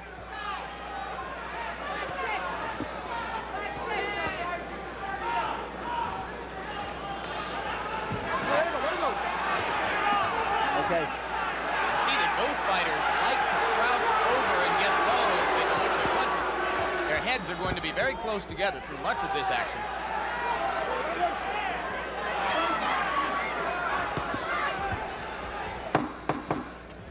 And Jesse Ferguson, fighting defensively, appears to have made it as far as the end of round 2 against Mike Tyson. Round 3. Jesse Ferguson is only the 4th fighter to make it that far with Mike Tyson. Good right.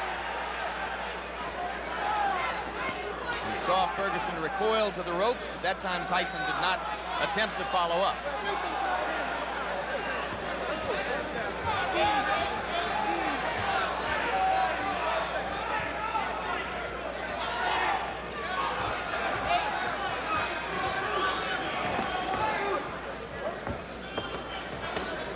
Two of the questions that boxing people have raised about Mike Tyson that have yet to be answered are his chin and his stamina. Right now, he's been in 3 tough rounds. Not tough in the sense he's taking a lot of punishment, but he's throwing a lot. And I think the pressure of the event has got to drain something out of him. He is not breathing heavily. He looks in pretty good shape at this point. You would find almost no one in the arena who believed before this began that it would go to a decision. But if it were to go that far, certainly Tyson has won the first 2 rounds and is controlling the 3rd. You see quickness in Mike Tyson that really you've never seen with a fighter of his build in the heavyweight division. Of course, Muhammad Ali was quicker. Of course, perhaps Floyd Patterson was quicker, although Customato, who trained and managed them both, said that he believes Tyson may be quick as Patterson. But never a man with that build, with that much power, throwing punches that fast. He has not sustained it in this fight, but in flashes, you have seen what has impressed so many people in his pro career to date. You mentioned, of course, the relationship to Patterson. Both fighters groomed by the now late Customato. Their physical attributes are so dissimilar that there is really no direct comparison in style between the 2 fighters. 3 solid right uppercuts by Ferguson, and Tyson did not appear fazed by it. You might be able to see here that the fighters are fighting with 8-ounce Everlast thumbless gloves. The 8 ounces instead of 10 ounces would favor a puncher like Tyson. As with the size of the ring we mentioned earlier, 16 feet 8 inches the ring. The thumbless gloves mandatory in New York State in non-title fights. That flurry right there by Tyson, he did not sit down on his punches. He threw a lot of punches, but they were, for him, pity-pat punches. He's got to set himself. Once again, those are arm punches. Coming to the end of round 3. Already is becoming an interesting and educational experience for Mike Tyson, though a fight, like all the others he's been in which to this point he is totally in control. More of the Mike Tyson-Jesse Ferguson fight still to come here on Classic Ringside.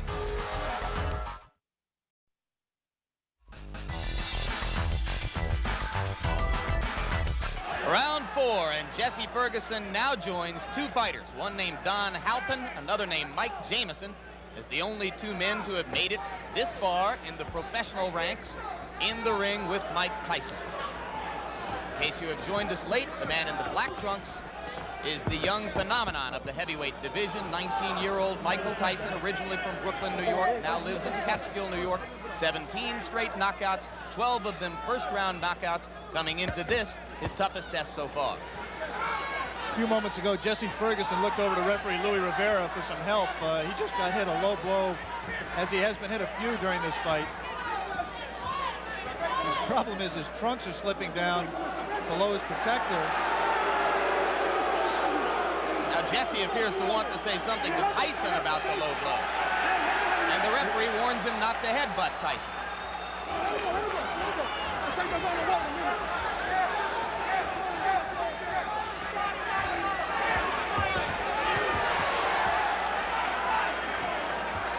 We want to alert our local stations along the line that at the end of this round we will be taking a station break.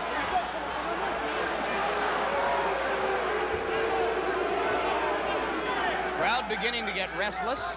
They would like to see Ferguson fighting a somewhat more offensive effort.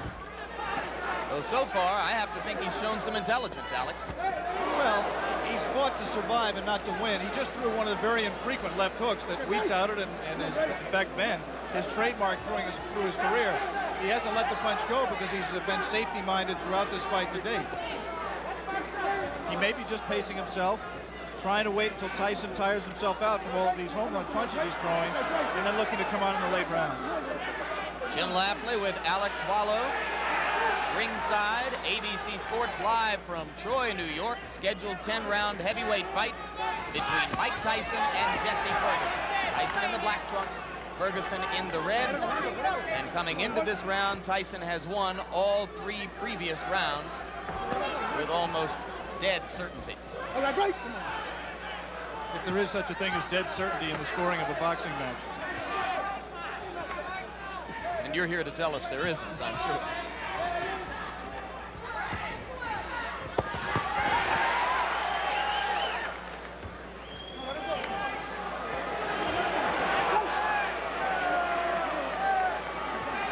Referee Luis Rivera becoming considerably more active now in this 4th round than he was particularly in the first 2 rounds of the fight.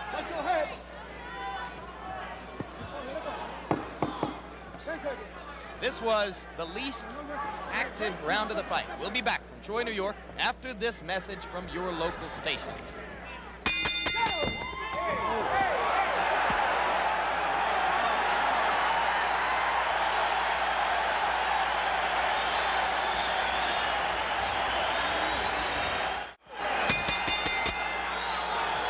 We begin round 5.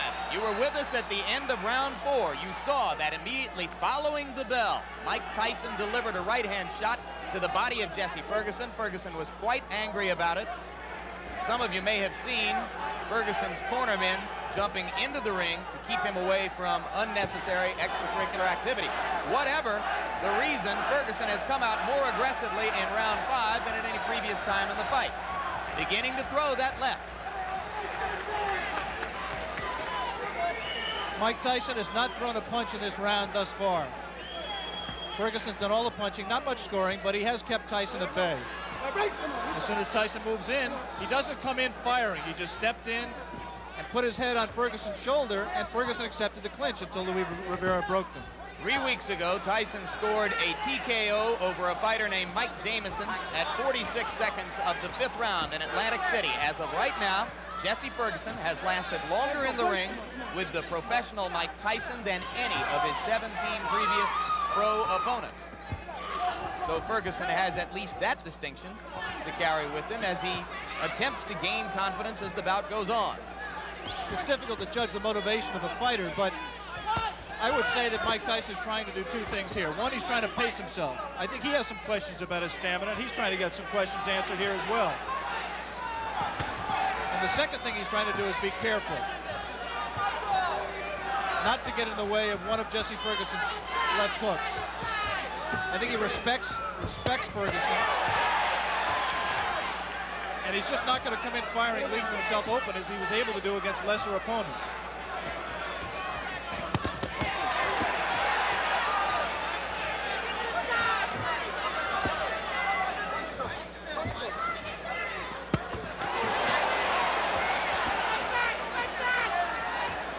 Ferguson, in his 10-round loss to Carl the Truth Williams, a TKO defeat, not a decision, was in trouble in both the 1st and 10th rounds, and now he's in trouble here. Blood coming out from the nose of Jesse Ferguson. The right uppercut of Tyson has put him down. 6, 7, 8. Up at 9 is Jesse Ferguson. I think that uppercut broke Ferguson's nose, Jim. He is in desperate trouble. He will not last much longer.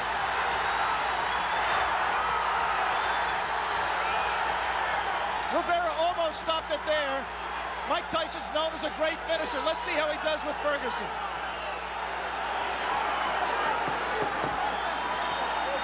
Ferguson gamely hanging in, having trouble covering up. 4 seconds, 3 seconds. And Jesse Ferguson barely made it out of round 5.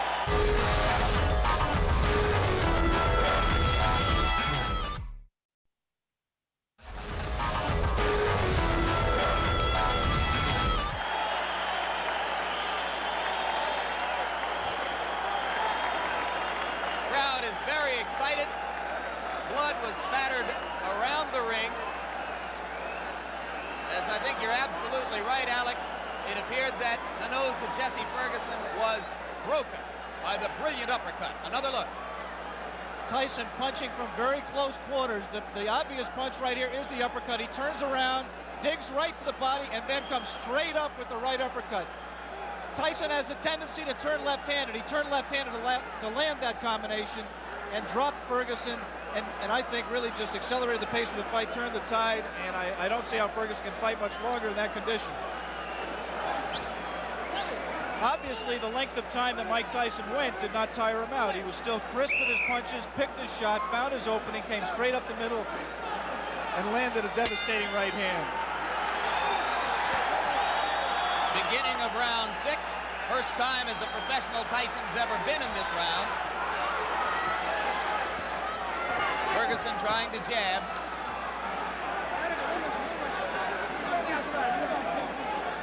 Every great champion has to know how to finish an opponent when he has him hurt. Jesse Ferguson is hurt. Let's see how Mike Tyson does to take him out. The left hook did some damage. Jesse Ferguson not taking the break, holding on to Tyson's left hand. He's just going to hold until Rivera has to absolutely pry them apart. It's not going to be enough for Rivera to say break. He's going to have to get in there and force him apart. Another left. Delivered in close quarters.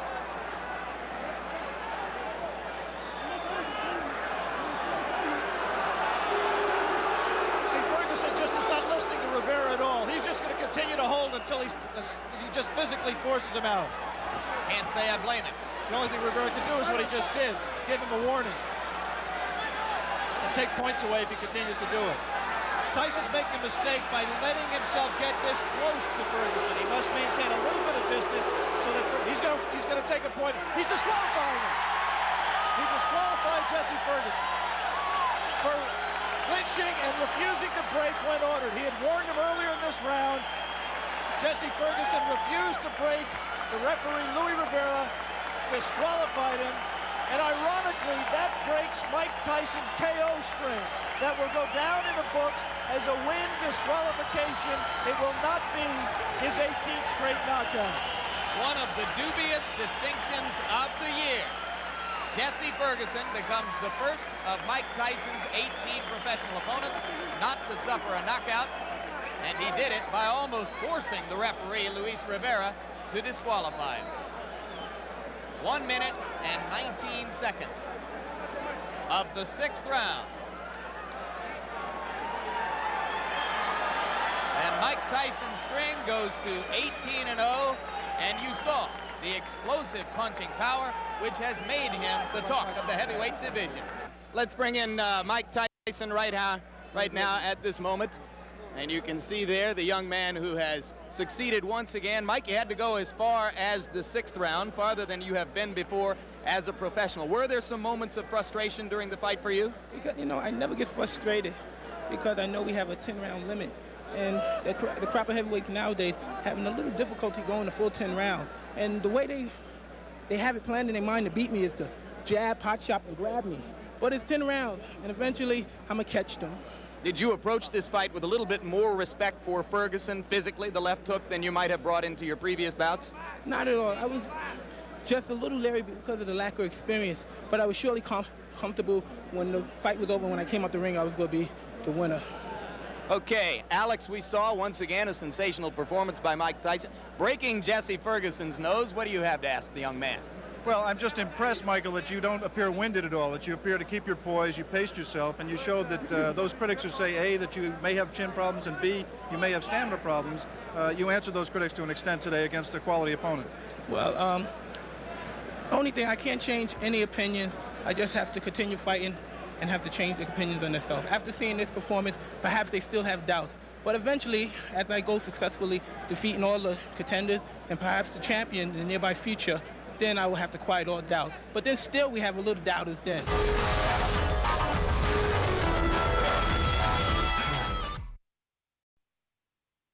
Back here ringside, Mike Tyson with Teddy Atlas and Bert Sugar. Teddy has already told us some of the early days of the stories of Mike Tyson first arriving in Catskill. Here's the late Jack Newfield, great writer, boxing writer, and historian, talking about Mike Tyson coming into the life of Cus D'Amato.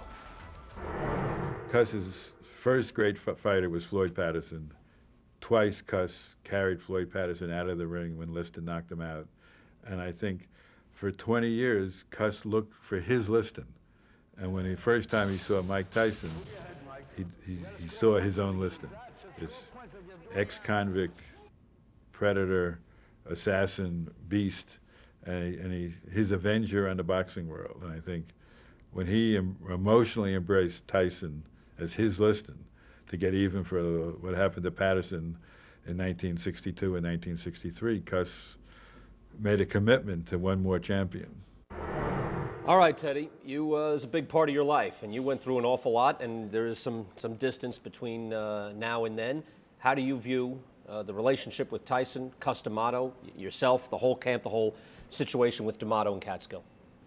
Well, you know, you look at that picture, I'm walking down the hill, the old man and the kid, you know, and Cus was aware of that, and everybody grasped that. You know, it was a great thing to grab, the family, the whole thing. It might have been the Dahmer family sometimes, and maybe not the Brady bunch, but it wasn't, and all kidding aside, it wasn't all roses the way that those pictures showed. There were things that were happening. There's a kid who came from a tough place, and it wasn't all that smooth. Behind the scenes, there was things that were going on. He was being disrespectful to Cus, but of course you weren't seeing that. And it was getting worse and worse. By the end, without really being a guy who's gonna throw cold water on such beautiful coals of looking at those pictures, Cus wasn't so happy. But it was very important to Cus not to have the money, not to have those physicalities of success, but to be remembered as a guy that had another heavyweight champion. The ego of Cus, like all of us, was a great, great defining part of him. And he really wanted to. Boxing was his life. 55 years. He never married anybody. Boxing is what he married. And for a guy like that, he can't have children, but he wanted to leave something behind. So what he wanted to leave behind was this. Let me ask you a question. We've deified Cus D'Amato, many writers. Was he to be deified? Didn't he promise when he got Mike under his wing, he would get him a high school education and made certain promises? It's true. That never happened. He got thrown out of high school, you know, and he said that he would get a tutor and he would get a GED. None of those things happened. Look, again, we're not going to go overboard. And Cus had his place. He did a lot of good things. Without Cus, you know, Tyson maybe goes back to jail and never, you know, develops anywhere. I mean, at some point you have to make your choices. At some point you have to become a man and you have to be identified by some of those choices that you have the ability to make yourself. Cus got him to a certain point. Did Cus let certain things go? Did Cus make some exceptions and compromise himself in some principled ways that he wouldn't have with a guy who couldn't punch as good as Tyson?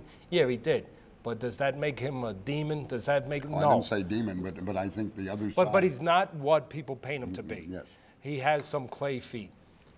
Well, how difficult was that in camp then, where you talk about compromises being made that weren't being made for the other fighters in the camp, and you and Kevin Rooney, you know, among them, and at this point, you're his trainer. How difficult was that to watch, or was it difficult to watch, or how much was it exciting times, knowing that there was a great fighter on the rise? What was it like? You know, you don't know that he's going to become, for sure, heavyweight champ, but you know you have somebody special. And of course, it was clear that he was a guy who was being treated as the teacher's pet.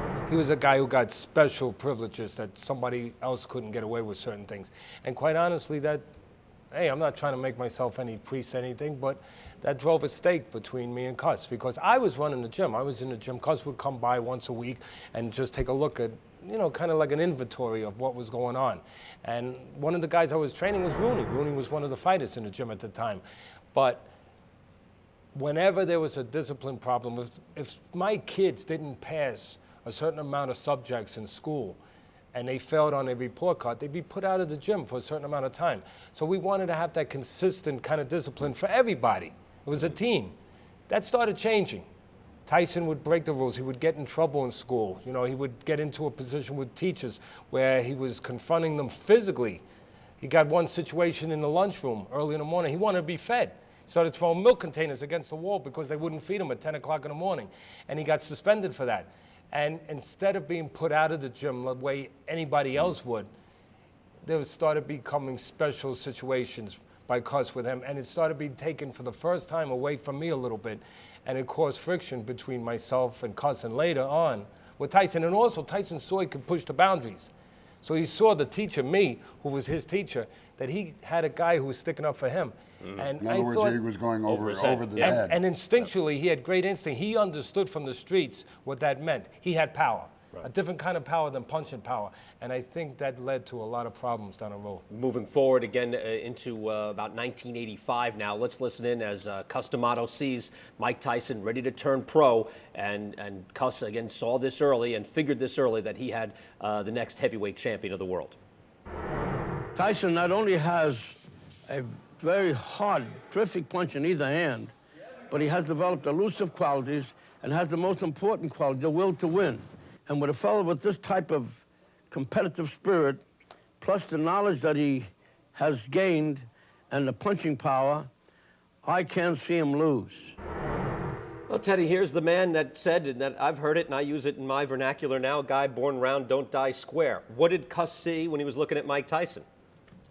He saw a kid at 12 years of age who had the physical components to be a terrific fighter. You know, he had strength, he had physicality, he had punching power, he had great speed, and he had urgency. No options. Not everyone wants to be, you know, he didn't want to go back to jail. He didn't want to go back to the streets. Something else I'll say, Teddy, is in the gym, he was the hardest worker in the gym. Was he for you? I mean, when I saw him in there, he looked like he was the hardest working guy. Was that there at one point? He worked very hard. I mean, look, anybody, let's not make this just, you know, selective for Tyson. Anybody who becomes special, gets to the top of their game, works hard.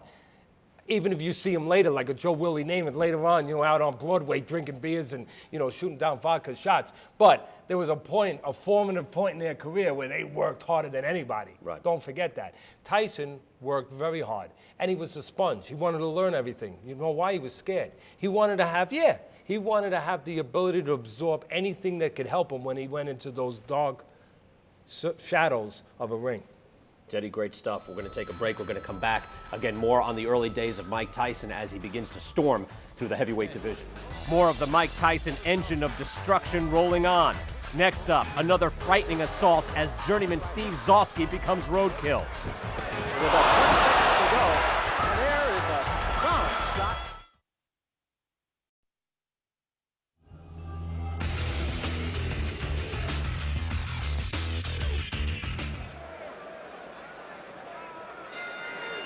And round number one is underway. Out comes Tyson as he always does, pressing straight forward, doesn't wear a robe into the ring, doesn't wear his socks, just puts on the shoes, the trunks, and the gloves, and he's ready to go to war. He's already shaken Zalski up with the first shot of the fight, and he almost looked disgusted that Zalski looked ready to fall. What a body shot with the left hand by the converted southpaw Mike Tyson, who, unlike many southpaws, can crush you with either hand. His left hook, of course, his best punch, but his right hand right behind that. His jab is just an awesome weapon, but his body punching, he's one of the most awesome body punching heavyweights I've seen in years. 19-year-old Mike Tyson out of the Catskills, New York. Turned professional on March 6, 1985, and here it is just over 1 year later. He is now in his 19th professional fight, has stopped all his opponents. Steve Zalski, though, promised, he said he wasn't afraid of Mike Tyson, that he'd be out there swinging with Tyson, boxing with Tyson. He has been in there with some real tough opponents. One of them, world cruiserweight champion by the IBF, Leroy Murphy, beat him on a 10-round decision and hit him with his best shots and couldn't take him off his feet. He's also been in there with Scott Frank, Mike Perkins, Benny Canosi, but he's never been in there with Mike Tyson. There's no question Tyson can punch. And his stamina, I think that was tested against Jesse Ferguson back in February of this year up in Albany. He went 6 hard rounds, stopping Ferguson in that 6th round. Tyson just picking his shots now, content to hit Zalski just about anywhere he can. Zalski reddened underneath the left eye. There's about 1 minute remaining here in the opening round. The referee, the veteran Arthur Mercant. Solid right hand to the body by Tyson. Tyson looking to measure his man with body shots. Zalski moving, trying to keep Tyson off balance. But the best thing Zalski could do is not stand there and just to get in the center of this 18-foot ring and keep moving. Zalski with a solid right hand off the head of Tyson. Some people still question his ability to take a punch, but so far in his 1 year as a professional, he's never been down, he's never been hurt, he's never been rattled, shaken up. And I've seen him through the Empire Games, the Olympic trials. He obviously, I'd say right now, has as good a chin as any heavyweight in the division now. There's about 15 seconds to go in the opening round, and that's an accomplishment right there for Steve Zalski, who many said would not even survive the first round, although it's not over. And we're heading to the bell.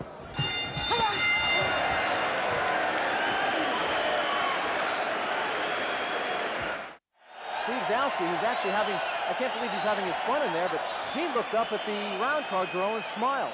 After taking a beating in round 1, he somehow found it in himself to smile at the round card girl. That's called a sense of humor.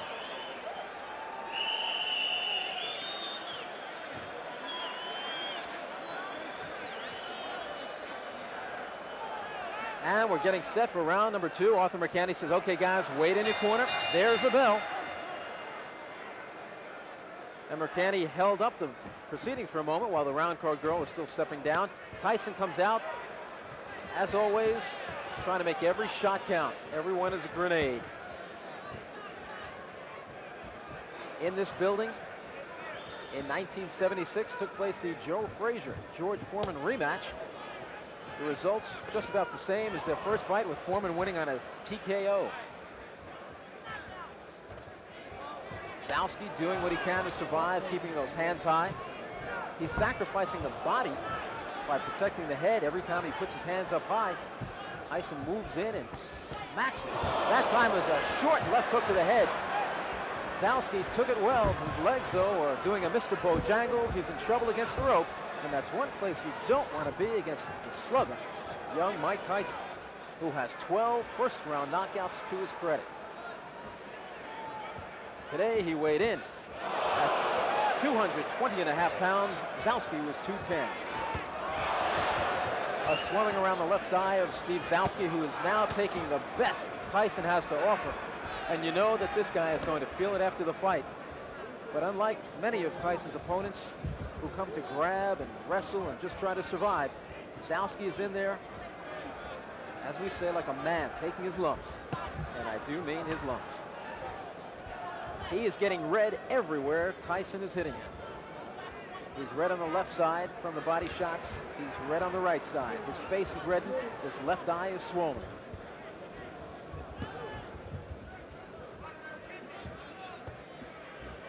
Tyson standing directly in front of Zalski. There, bends down with a left hook to the body, right hand to the body. Zalski doing an admirable job throwing back. Catches Tyson with two right hands coming in and a left hook. A solid combination by Tyson, who rarely opens up with a solid combination of about 6 blows. Zalski rocked back on his heels, but still comes back. The crowd can do nothing but applaud this young man from Brockton, Massachusetts tonight, because he has come to fight. The man some say may be one day put up there with the greats. Mike Tyson. There's about 30 seconds to go in the second round. The first round was all Tyson as he backed up Zalski, but Zalski hung in there just as you see him doing this round.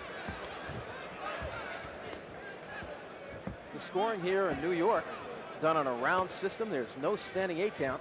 The 3 knockdown rule is in effect, and there's no saving by the bell except in the last round. And it looks like Zalski will get through another one.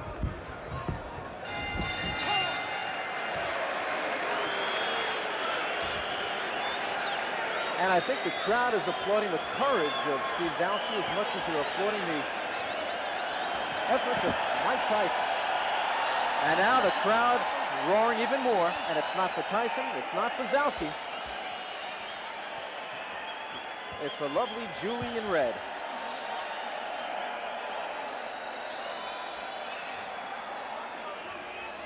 Mike Tyson may have 18 knockouts, but lovely Julie is a knockout herself.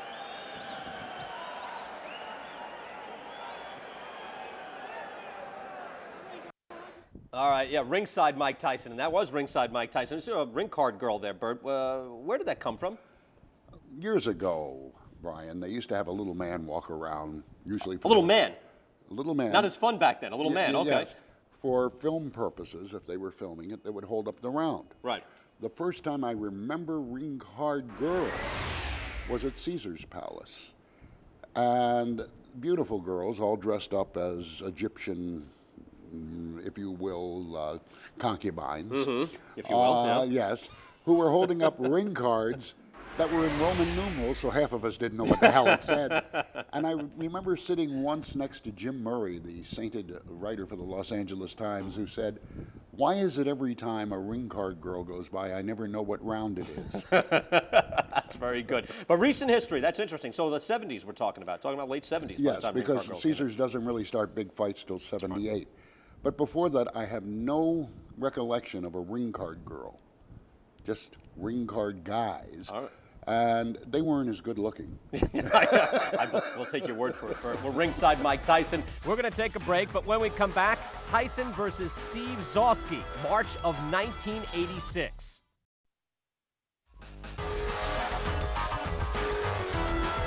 So after 2 rounds, Mike Tyson has taken them both against Steve Zalski, but you've got to really commend Zalski for the job he's put up tonight. He has taken a beating through 2 rounds against the slugger from Catskill, New York. trained and honed by the late, great Customato, now trained by Kevin Rooney. Tyson made his network debut in February on ABC. He took on rated contender Jesse Ferguson. Ferguson was more or less unwilling to fight that night and did a lot of clinching and holding. And finally, in the 6th round, the referee called him a TKO loser when he refused to break from a clinch for about the 5th or 6th time during the night. A packed crowd up at Rensselaer's Fieldhouse in Troy, New York, witnessed that fight. Zalski bounces a right hand off the head of Mike Tyson, who's not exactly thinking defense in there now. Some more awesome shots from Tyson. Tyson, one of the most magnificent infighters I've seen in years. Probably the best heavyweight on the inside was Smokin' Joe Frazier. Tyson may be every bit as good, and possibly more so because his right hand, I believe, is better than Joe Frazier's. Frazier, like Tyson, a converted southpaw. But as I said earlier, unlike many converted southpaws, Jerry Cooney included, many of those converted southpaws do not have any power in the right hand. Tyson is not one of them. Tyson just committed to body work, really not looking for the head at all, looking to take this man out by chopping down the tree, working that refrigerator.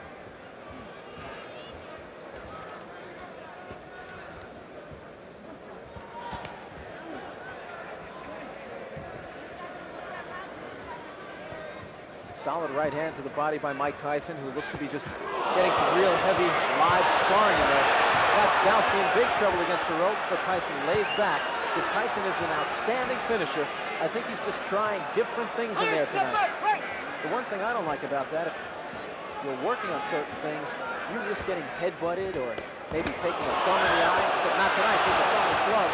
There's a solid right uppercut, and I don't know what's keeping Steve Zalski on his feet. He said he was most proud of the fact that he's never been off his feet before, and now he switches for a moment to the southpaw stance and tries to rock 2 right hooks off Tyson's head. With about 20 seconds to go, and there is a solid shot.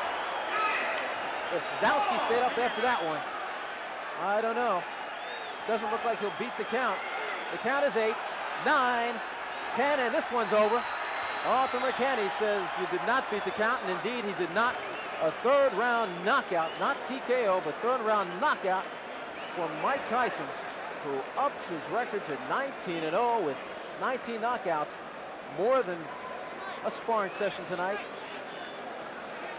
but not much more. As Steve Zalski just tried, and Tyson knew it, respected him, and tried not to hurt him, and finally took him out of there. It was more of an accumulation of punches, but then that final blow put him down. He started to get to his feet at 8, and as he climbed to his feet, it was already the count of 10 from referee Arthur McKenney, and that gave Mike Tyson victory number 19. And managers Bill Caton and Jimmy Jacobs say they'll be fighting this young man once every other week for the next year, building his record to somewhere around 40-0, and then when he's 20 years old, send him up against one of the heavyweight champions, looking to make Mike Tyson the youngest heavyweight champion in history. Floyd Patterson did it when he was 21 years old, and Caton and Jacobs feel Tyson can do it before that time. And indeed, the way he's been looking so far in his career, who's to say anybody can stop him? It's getting to be a habit. Mike Tyson now 19-0, 19 knockouts. What did you say about your opponent tonight? He was game. Well, he was a game opponent, and I have to give him a lot of credit for staying in and taking some good punches.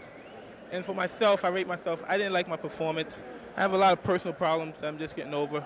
But I'm gonna do all to the best ability to be ready for the 29th with James Tillis. James Tillis is a very quick starter. That's why they call him quick. He's got fast hands, maybe the fastest hands in the heavyweight division.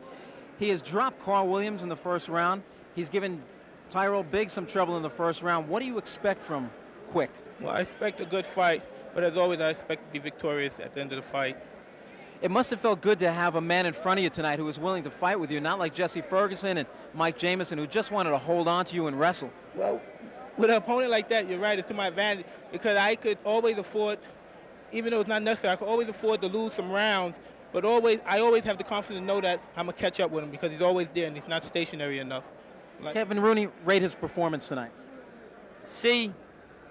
How about you rate your performance? I'm always giving myself a 0. I'm never impressed. Have you given yourself an A yet? Never. Perhaps never will. Probably never will. That's perfection. That's what we're striving for. You're going to be fighting every other week. There's a lot of people who say that's good, that's bad. I'm one who thinks it's absolutely fantastic. What is your opinion of going as much as you can? Well, I have a hectic schedule. I can't, and I don't think I should have. That's the point of being famous. You have to give up a lot of things and sacrifice, and I can't live like a 19-year-old, He indeed is only 19 years old, and he's 19-0 with 19 knockouts. Mike Tyson on his way to the heavyweight championship of the world. Thanks, everybody, for watching. We're watching ESPN Classic Ringside with Mike Tyson.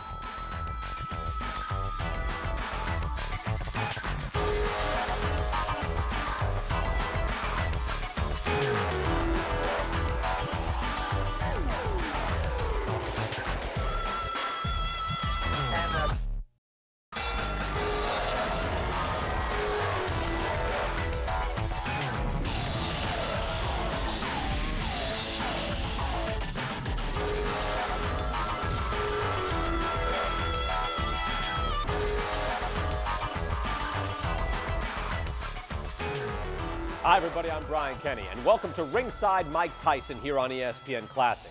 We're blocks away from the Brooklyn Bridge at the site of another historic New York City landmark, Gleason's Gym. Since it opened in 1937, hundreds of champions have at one time or another trained at Gleason's. Jake LaMotta, George Foreman, Muhammad Ali, and occasionally even the man who will be the subject of tonight's marathon, Mike Tyson. On our card for the next 6 hours, we have vintage Tyson bouts from the Classic Library. We'll sprinkle some hidden gems from the archives, plus commentary throughout the broadcast from a distinguished panel. Joining me here at Gleason's is my co-host, boxing historian, bon vivant, and raconteur Bert Randolph Sugar, ESPN boxing analyst and former trainer of Mike Tyson, Teddy Atlas, and one of the greatest heavyweight champions of all time. He took on Tyson in 1988, Larry Holmes. Listen, all right, James Quick Tillis. Teddy, real guy at this point? Evaluate James Quick Tillis. The right guy. The right guy to take a development fight, to step up and still safe. Not a huge puncher, not a real busy guy. If you get weak, if you stumble a little bit, you're still going to be able to get yourself back together and not get hurt too bad because he's not going to outwork, he's not going to out-hustle you. He's only going to fight in spots. Experienced, maybe you're going to have a hiccup during the fight, but when it's over with, you're going to be a little better. A little bit of a development fight, still 60-40 in your court. And yet, the first fighter who has a name. I mean, he's not these who are theys. And one other thing, he's durable. And it's important to finally get a deep breath in a fight, mentally and physically. Up to now, it has not been a who's who of boxing, it's a who's this. James Quick Tillis has fought at this point for a portion against Mike Weaver of the heavyweight championship. So at least we have some name recognition of his opponent. Yep, get a good chance to see what he's really made of and also a good level of progression fight, as you point out, Teddy. All right, let's take a look right now. Round number 1, Mike Tyson, James Quick Tillis, May of 1986. 3 is Joe Cortez. There are 3 judges who will score the fight on the round system with supplemental point scoring in case of a draw. 3 knockdown rule is in effect. No standing 8 count. The mandatory 8 count is in effect. Tyson in the black trunks and James Quick Tillis in the white.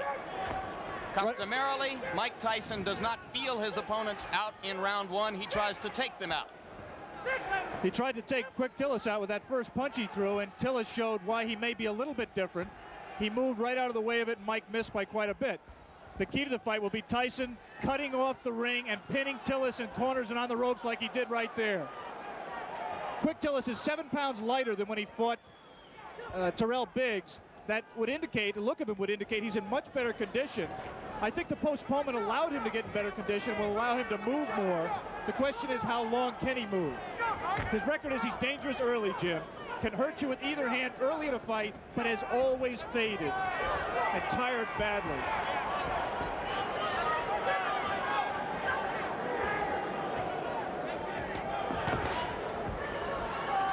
Delivering the left jab and following with the right.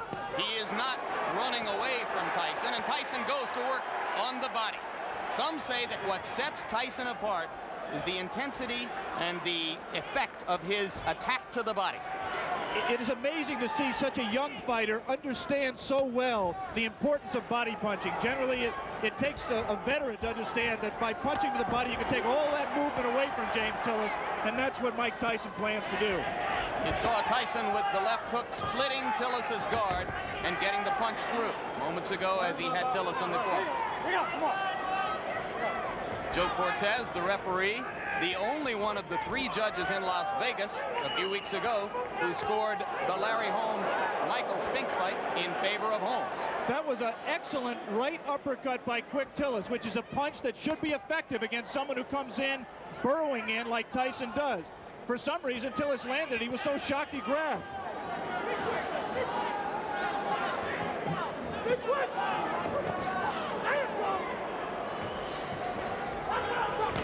Quick Tillis cannot, in my opinion, win a decision in this fight, Jim. He has to try to take Tyson out while he's fresh. You see that Tillis grabs Tyson behind the head when he ties a fighter up. He customarily does it by tying them up behind the head. That will not deter Tyson from flailing away at the body, as he did right there. And Joe Cortez, the referee, quite properly did not break the fighters because Tyson's hands were not tied up.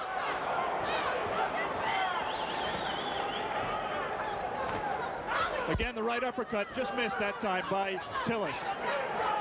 Late in round 1, a round in which Tillis has not acquitted himself too badly, as he has managed to stay away from Tyson's thunderbolts, although he just took a right hand. We'll be back.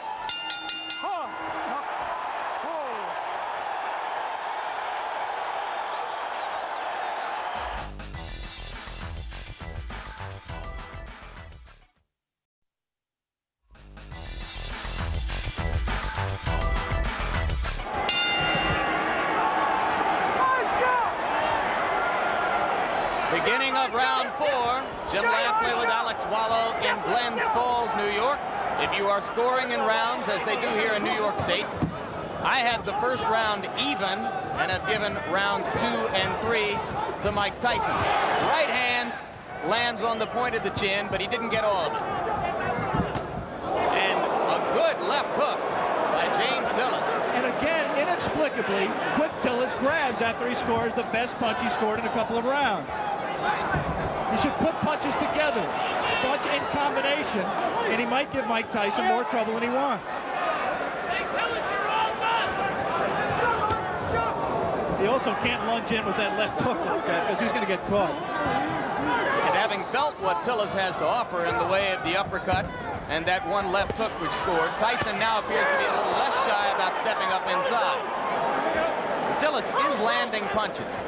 He's landing hard punches, and interestingly, Mike Tyson is taking them. I mean, he doesn't want to get hit with them, but one of the questions about him, as it is with all developing fighters, is can he take a punch?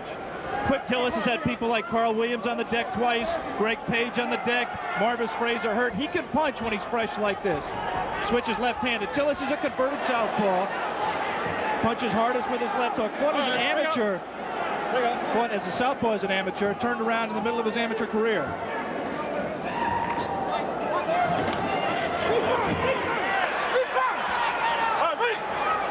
Both of those left hooks miss slightly for Tyson. Look how low he gets to duck under those punches. Extraordinary.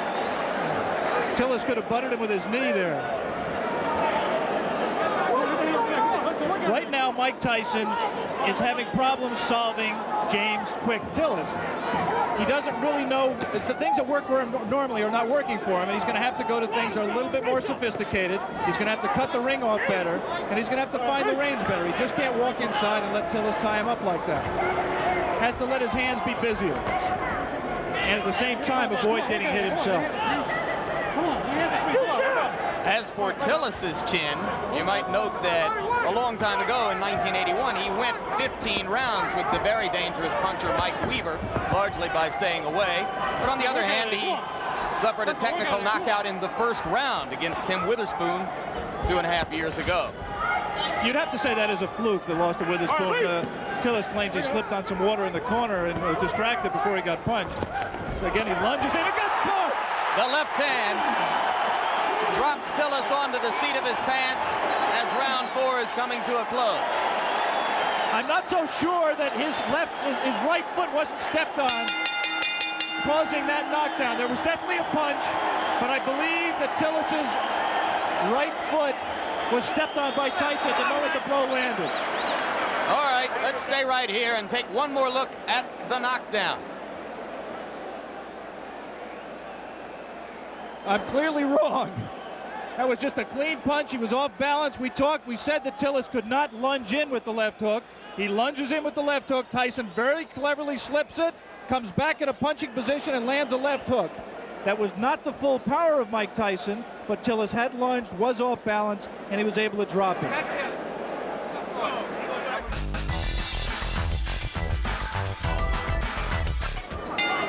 We are back in Glens Falls, New York, round 10. The crowd tries to liven itself up, try to provide some encouragement to Mike Tyson. Most of them have come here today hoping to see a knockout and, frankly, expecting to see a knockout. Tyson tries to deliver with the right hand and steps in and throws the left. Tillis again ties him up.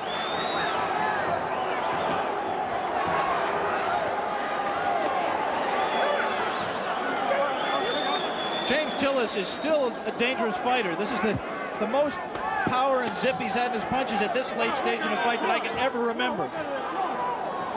Tyson knows it, and I just don't think he's going to take any unnecessary chances. You can be sure he wants to keep the knockout string alive.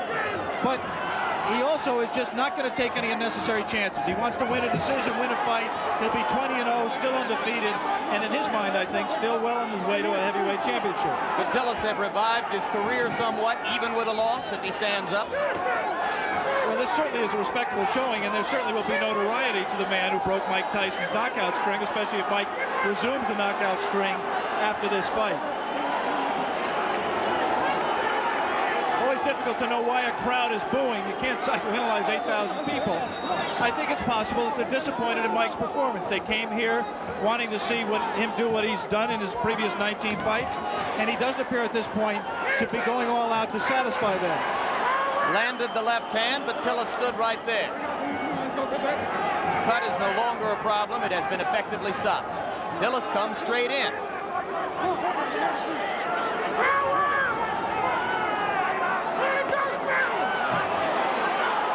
And now Tyson, one of the few times we've ever seen him swinging wildly. Good left hand. Tillis is still there.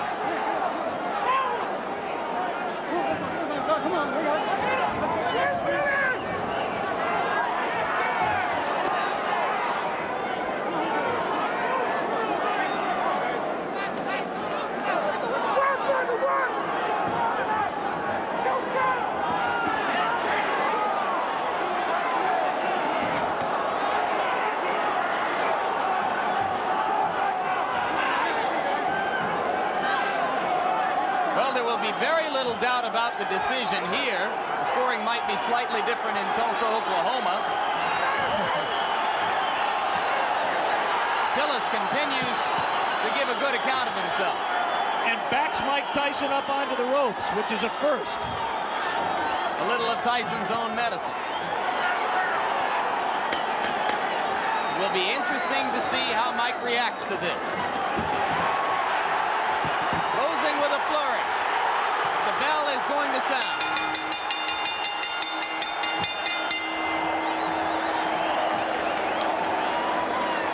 Big smile on the face of Bo Williford as he steps into the ring. I think he's quite proud, win or lose, of James Tillis. Here is the official scoring. Judge Bernie Friedkin scores it 6 rounds to 4. Judge Allen scores it 6 rounds to 4.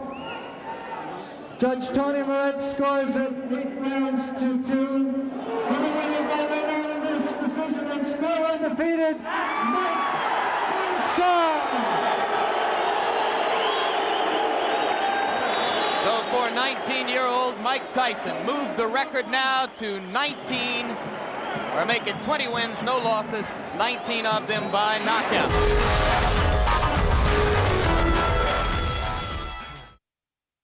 Our next fight is the 1986 WBC heavyweight title fight from Las Vegas. 20-year-old Mike Tyson looking to break the record set by Custom Auto's first heavyweight champion, Floyd Patterson.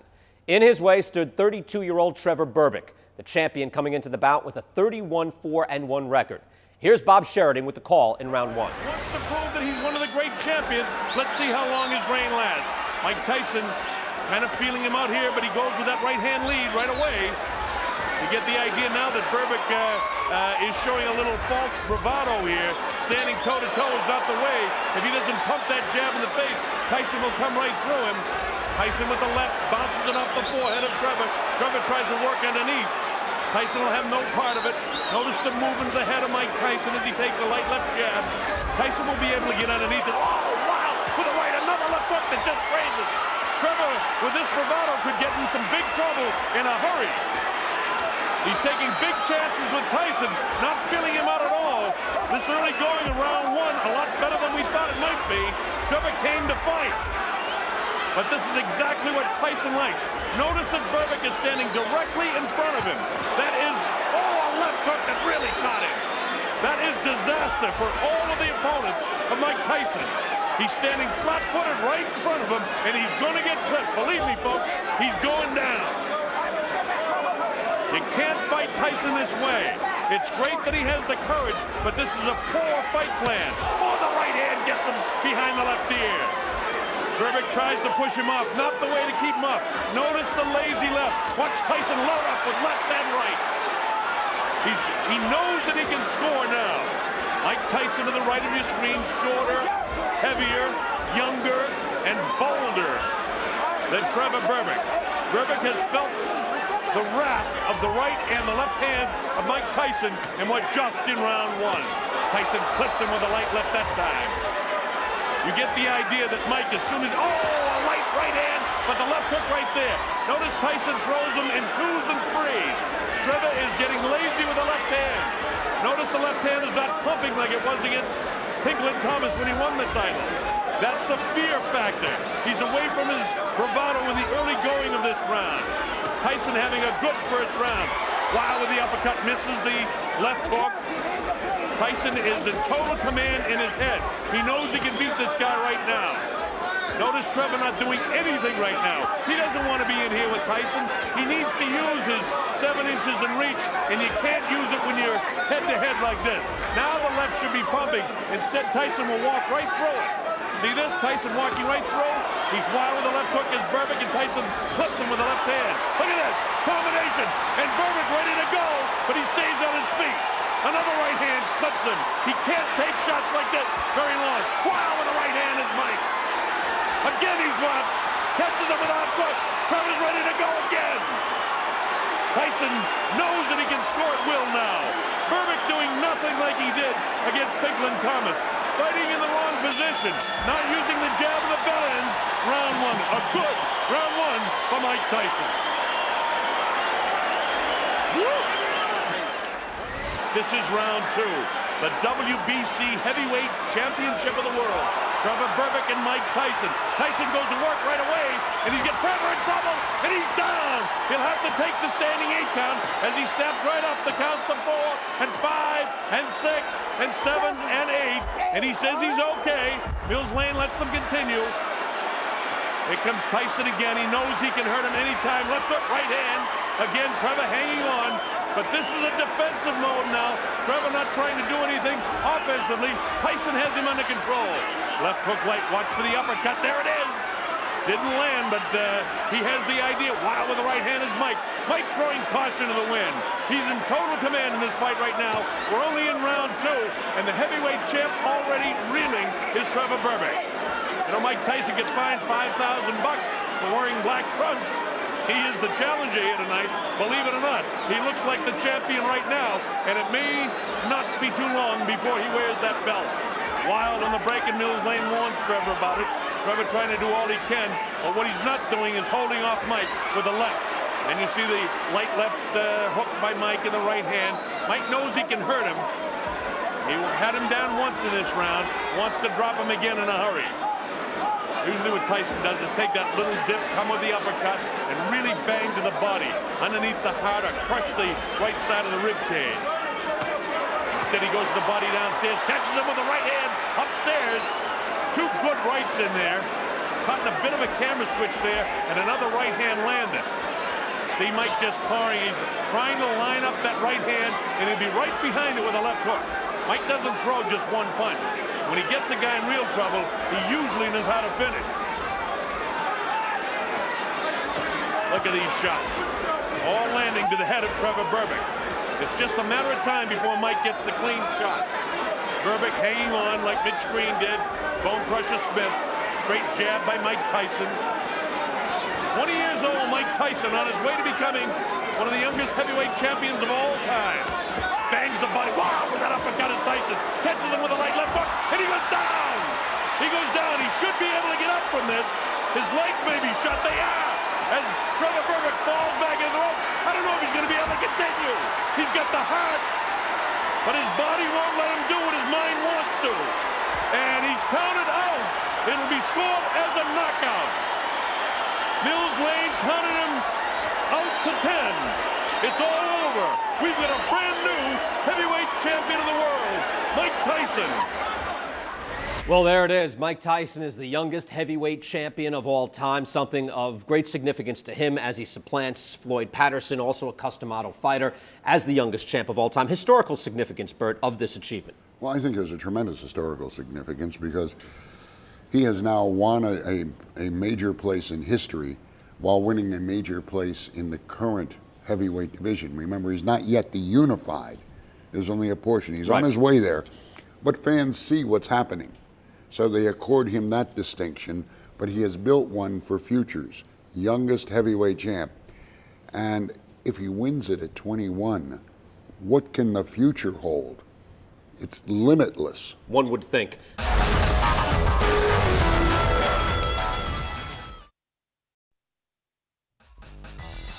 We continue along here, ringside Mike Tyson. We're at Gleason's Gym in Brooklyn. Brian Kenny, Bert Randolph, Sugar, Teddy Atlas, and we're now joined by the longtime heavyweight champion of the world, Larry Holmes. Good to have you here, Larry.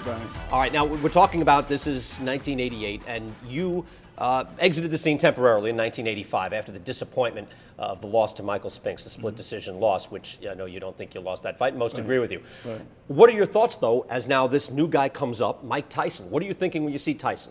Well, I thought he was going to be a tough guy to beat because he had the style, weaving and bobbing like Joe Frazier, had the punching power like George Foreman, and I thought he was going to be very tough to beat. Round one, the heavyweight championship of the world.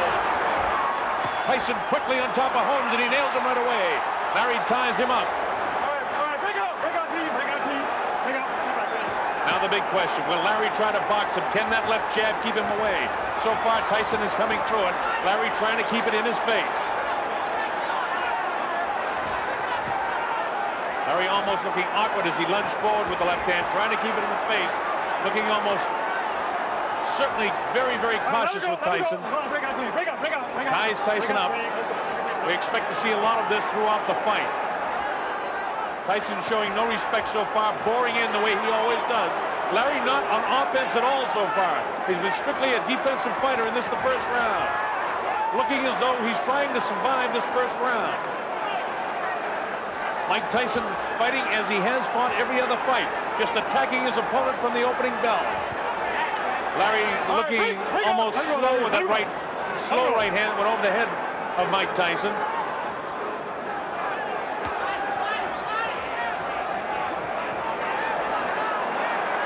Of course, this is the way you would expect to see Larry fight him, and wonder if it will frustrate the younger Mike Tyson. Tyson doing a nice job in this big 24-foot ring, cutting Holmes off in the corner.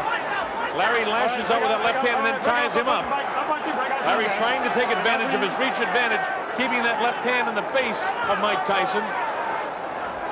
Tyson showing no respect for anything that Holmes does as he bores in, leading with the left hand. This is exactly the way to throw Tyson off balance, by shifting left and right and left and right. But the big question is, how long can Larry Holmes do it? Joe Cortez, the third man in the ring, the referee. Not a flush blow landed thus far in the fight. Larry Holmes really has only thrown about 1 or 2 punches so far in this the first round.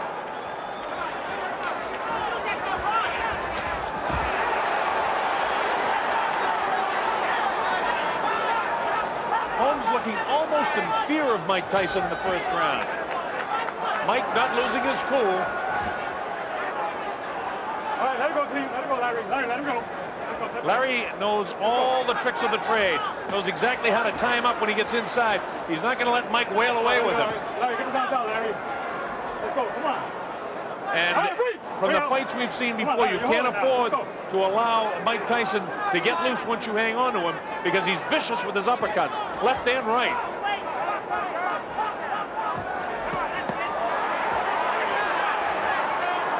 Tyson just showing no fear of Holmes. Larry finally goes on offense at the closing bell.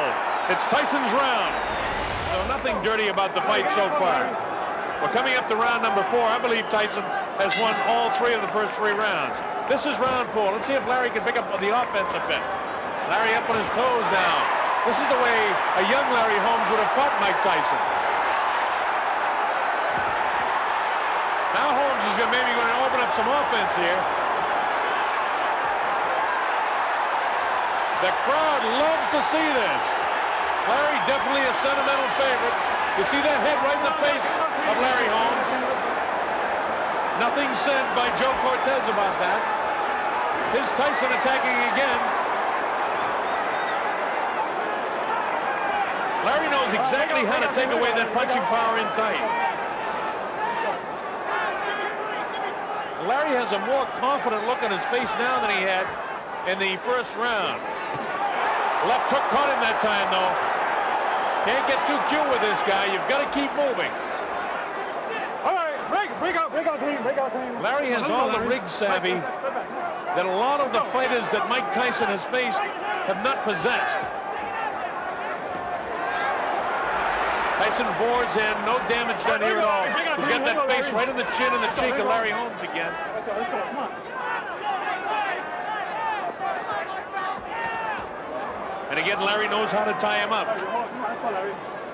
When Larry was up on his toes and sticking and moving with that left hand, that's the way to fight Mike Tyson. But a 38-year-old Larry Holmes cannot continue that round after round. Oh, a big right hand, and down goes the former champion.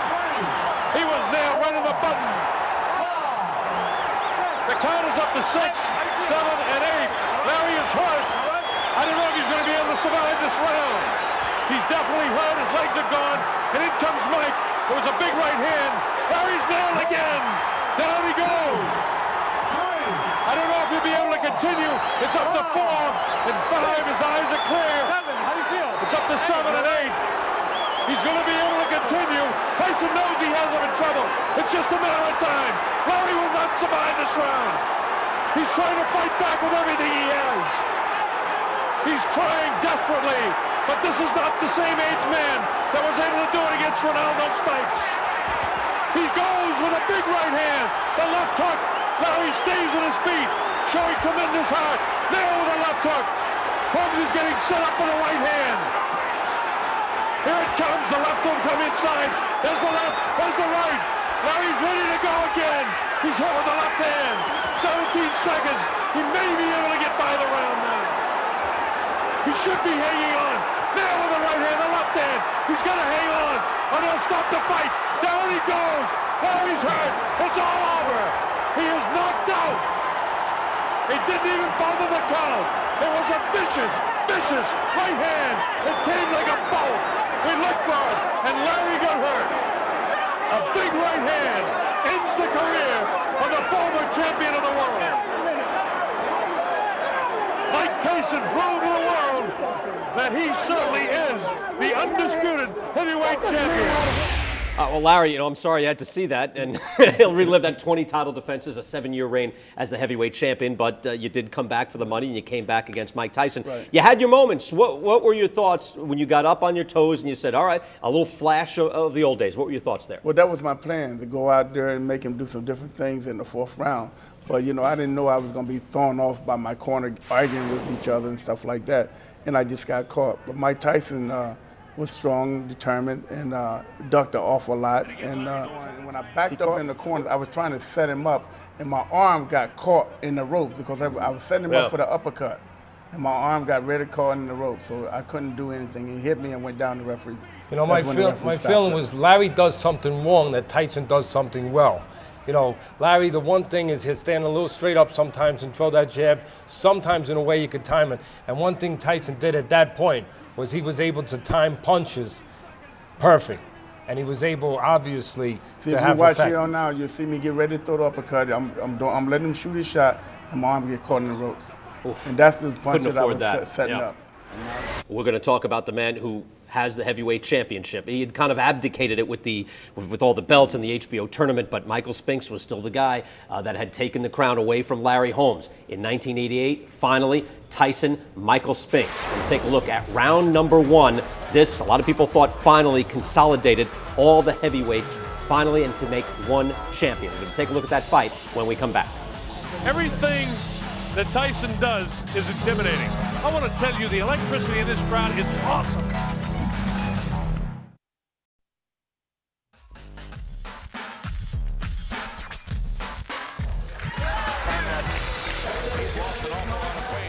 Everything will be taken care of, I'm sure of. I'm just looking forward to taking care of Mr. Spinks. Perhaps he'll run or try to give me some cute move, be awkward, but I'm prepared for everything. I trained for 7 weeks and I had the most awkwardest sparring partners. And what can I say, I'm just ready to go. Let's get ready to rumble. 12 rounds for the undisputed heavyweight championship of the world. Introducing first, fighting out of the blue corner, wearing the white trunks with black trim and weighing in at 212 1/4 pounds. He's originally from St. Louis, Missouri, now lives in Wilmington, Delaware. This Olympic gold medal champion has a professional record of 31 victories without a loss, 21 by knockout. He is the former undisputed and undefeated light heavyweight champion of the world and the only king of that division ever to win the heavyweight title in the history of boxing. Because he never lost that title in the ring, he is still recognized by many, including Boxing Illustrated and Ring Magazine, as the heavyweight champion. Ladies and gentlemen, the undefeated man who brings the jinx, Michael Spinks.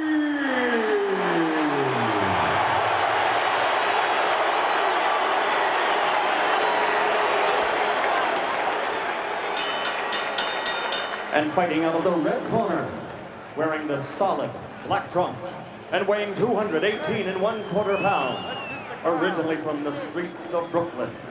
He passed through the hometown of the late great trainer of champions, Costamato, Catskill, New York, and he now lives in North New Jersey. His professional record, 34 consecutive victories with 30 knockouts, including 26 KOs in 5 rounds or less, and 15 in the first round alone.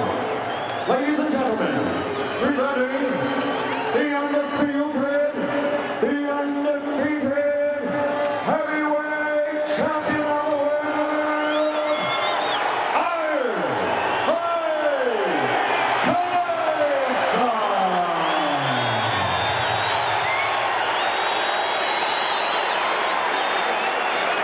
I want to tell you, this crowd is ready for it.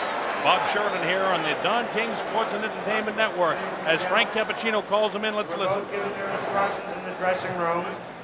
Are there any questions by either of you? All right, both of you touch gloves. Good luck to both of you. Millions and millions of dollars on the line. Billions of people literally around the world watching this fight. Hope you're enjoying it. Mike Tyson ready to go against Michael Spinks. At stake, the undisputed heavyweight championship of the world. This is a 12-round fight. This is the only guy who many people think have an opportunity to do something against Iron Mike Tyson. Tyson dressed in his black trunks, no socks, no real flashiness to anything but his boxing. Michael Spinks, on the other hand, dressed in his white trunks with the black trim, the white shoes, and we're just about ready to go. The opening bell, let's see what happens. Tyson attacks immediately, cuts off the ring, throws a wild right hand. This is round 1, we're just underway. Spinks not able to hold him off so far with a jab. He tries to come back at him, but Tyson walks right through it. Tyson showing no fear, no respect at all here in round 1. And Michael Spinks has to hang on for the first time in the fight. Frank Cappuccino has to separate the two.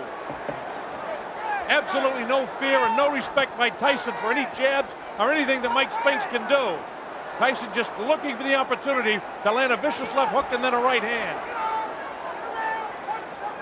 While Michael Spinks was successful against Larry Holmes, an aging Larry Holmes, and he was successful against the guy that hadn't fought in a long time in Jerry Cooney, the right hand lands to the head of Mike Spinks. It's Tyson all the way here in round number 1.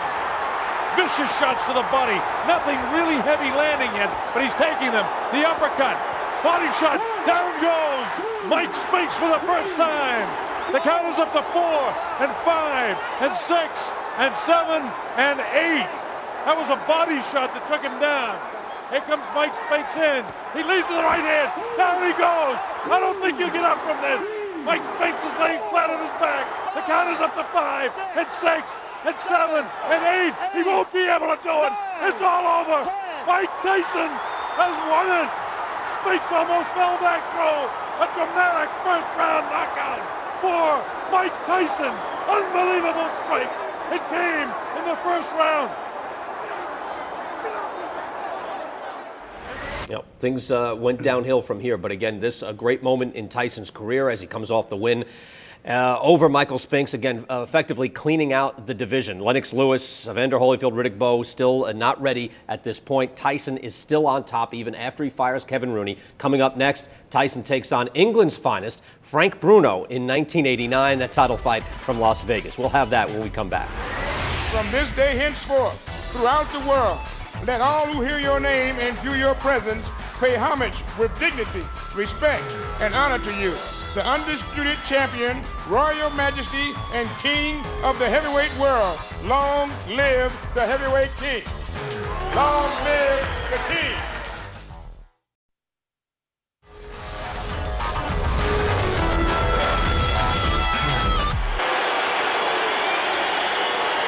All right, they get called to the center of the ring. Let's listen to Richard Steele. The instructions in the dressing room. I'm cautioning you again. Obey my commands at all times. Is there any questions? Shake hands. Good luck. There's the stare. We're just about set to go. The undisputed heavyweight championship of the world on the line. Mike is giving away 3.5 inches in height. He's giving away 10 pounds in weight. He's 5 years younger, and he's giving up 11 inches in reach. Some say he has the same disadvantage as a lion going against the zebra. And I'd have to agree. Let's see how quick he starts. Bruno tries to keep him off. Bruno showing that he's not afraid, hanging on. Bruno's already tagged with a right hand. And down goes Bruno for the first time in the fight. The first right hand that caught him, he was down. He'll have to take the standing 8 count. Hey, you all right? Bruno's clear, but he knows the power of Mike Tyson. Tyson, if ever there was a guy fighting like a raging bull, it's Mike Tyson. Bruno has all the pride of England standing for him. He gets tagged again by a right hand. He's trying to hang on to Mike and hit. Mike is just looking for an opportunity to cut loose. And Richard Steele warns Frank Bruno about hanging on and hitting Mike Tyson. Tyson pummels him with the right hand. Mike trying to set him up with the left hand. Bruno looks a little wobbly already. Right hand misses Frank Bruno. Bruno has come to try and mix it up. He's hanging on to the head of Tyson. Tyson not affected by any of these blows at all. Tyson just looking to set his man up. He's back on the assault. He tries to reach him inside with a short, crisp shot. Bruno ties him up inside. Again, Richard Steele warns Frank Bruno about hanging on and hitting. Bruno's already been down in round number 1. Tyson hit with a light left hand. Doesn't do anything to him. Tyson back up bouncing. Well, all the questions about distractions have been answered as Tyson attacks. Bruno doing everything he can to try to attack this guy. Don't forget, he's from a very rough area in London. And to be honest with you, a lot of people are thrilled to see this guy making some sort of fight of it. Blood is really coming from the nose of Frank Bruno, and you can see that there's been a point taken away. I don't think points will mean anything by the time this fight's over. But Frank Bruno is trying to make a fight of it. He's hanging on, but Tyson is certainly getting the best of it. He's bleeding from the nose. He was down in the very early seconds as Tyson nails him with the uppercut. Now Frank comes very slowly across the ring. He knows he's in with a bull. Tyson gets nailed with a left hook. Tyson looks wobbly. as he attacks Bruno. Bruno continues to throw. Tyson was caught and wobbled. Tyson looks clear, but he was caught by a shot by Frank Bruno. Tyson trying to fight back, and Bruno did catch him with a shot. That's the first time I've seen anything like Tyson staggered. Tyson was definitely set back in his tracks there. Inside of 20 seconds to go in the round. Bruno has got him tied up. Mike Tyson doesn't seem to have that fiery look in his eyes right now as he lunges for the challenger. Inside of 10 seconds to go, as you see. Let's go, Frank. A bell ends round number 1, and the crowd loves it. So Bruno went down but not hurt, and Bruno tagged Tyson and did hurt him. Basically, when it comes down to it, I just have to get in there and fight. That's all I get paid to do. Regardless of what people say, they have lawsuits, Kane have lawsuits, people, once I'm in that ring, they're not gonna hit me, I'm the only one's in there, Frank Bruno. I just wanna fight, I'm just tired of everything else. I just wanna fight because I'm very hostile at this particular moment in my life, and I just wanna get in there. All right, here we go, round 4, Bob Sheridan here.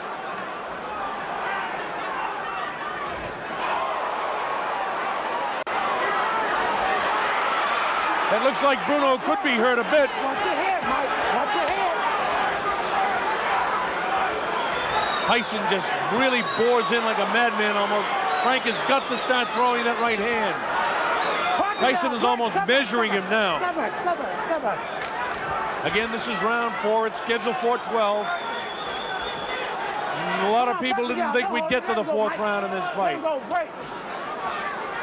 If you've just joined us for one reason or another, Frank Bruno was down in the 1st round, but it wasn't a serious knockdown. He wasn't wobbled, really hurt at all. And then he later caught Mike Tyson, and for the first time in his career, I saw Tyson a little wobbly on his legs.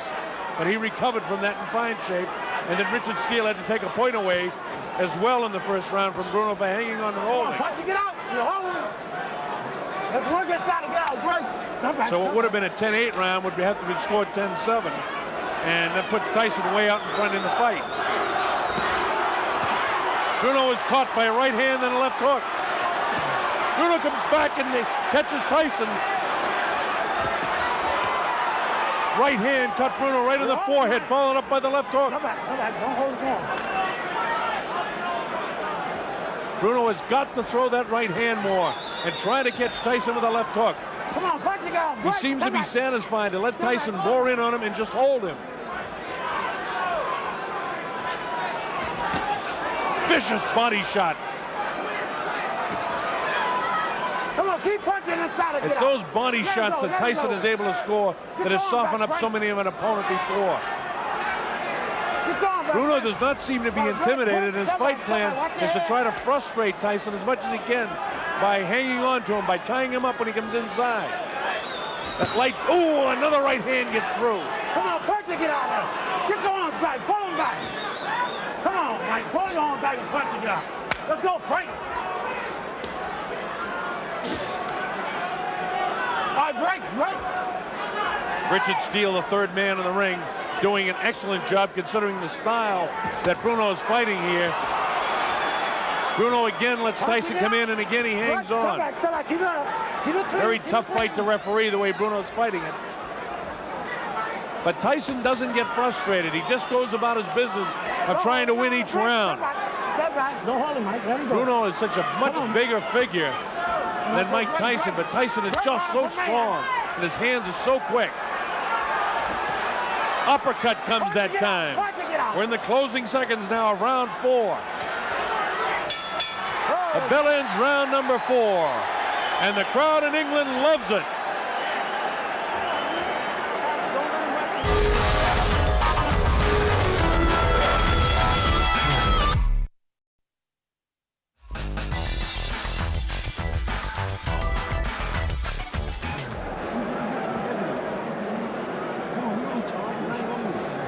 As the rounds go by, this man, Frank Bruno, gains a little bit more confidence.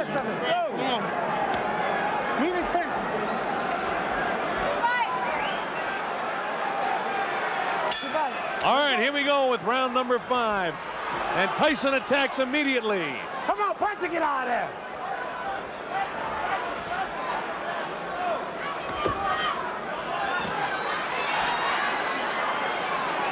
All right, break. Step back.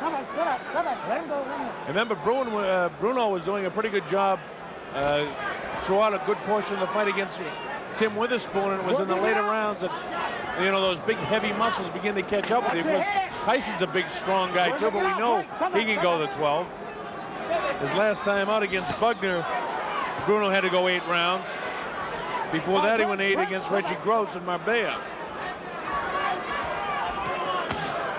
Tyson, on the other hand, 1 round his last time out against Michael Spinks.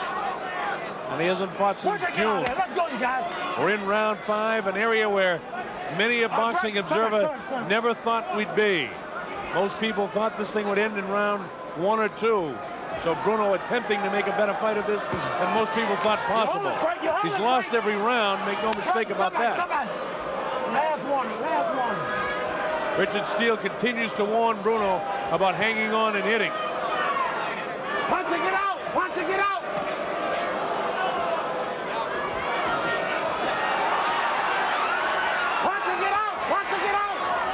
As you watch the fight, I know that you folks watching at home, that Mike Tyson is so strong, but you almost feel for Bruno. You want to see him do well against the champion. He throws the right hand, and every time that Frank Bruno does the slightest thing good, the crowd here really roars. This place seats about 8,000 or 9,000 here at the Hilton Hotel.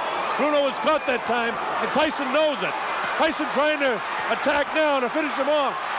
Bruno has the wherewithal to hang on. The uppercut comes.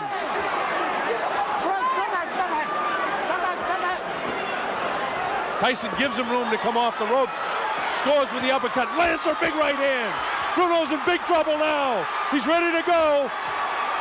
He hits him with a right hand. Bruno trying to hang on as best he can. He's still in big trouble. The uppercut catches him. The right hand catches him. He's really being hit now. Blood coming from the nose. His eyes are puffy. Tyson is punishing Frank Bruno right now. Bruno tries to hang on. Probably what he should do is get down to his knee and take an 8 count instead of letting this guy nail him with a flush right hand. Let him go. This is round 5. Remember, a fighter cannot be saved by the bell as the big right hand lands.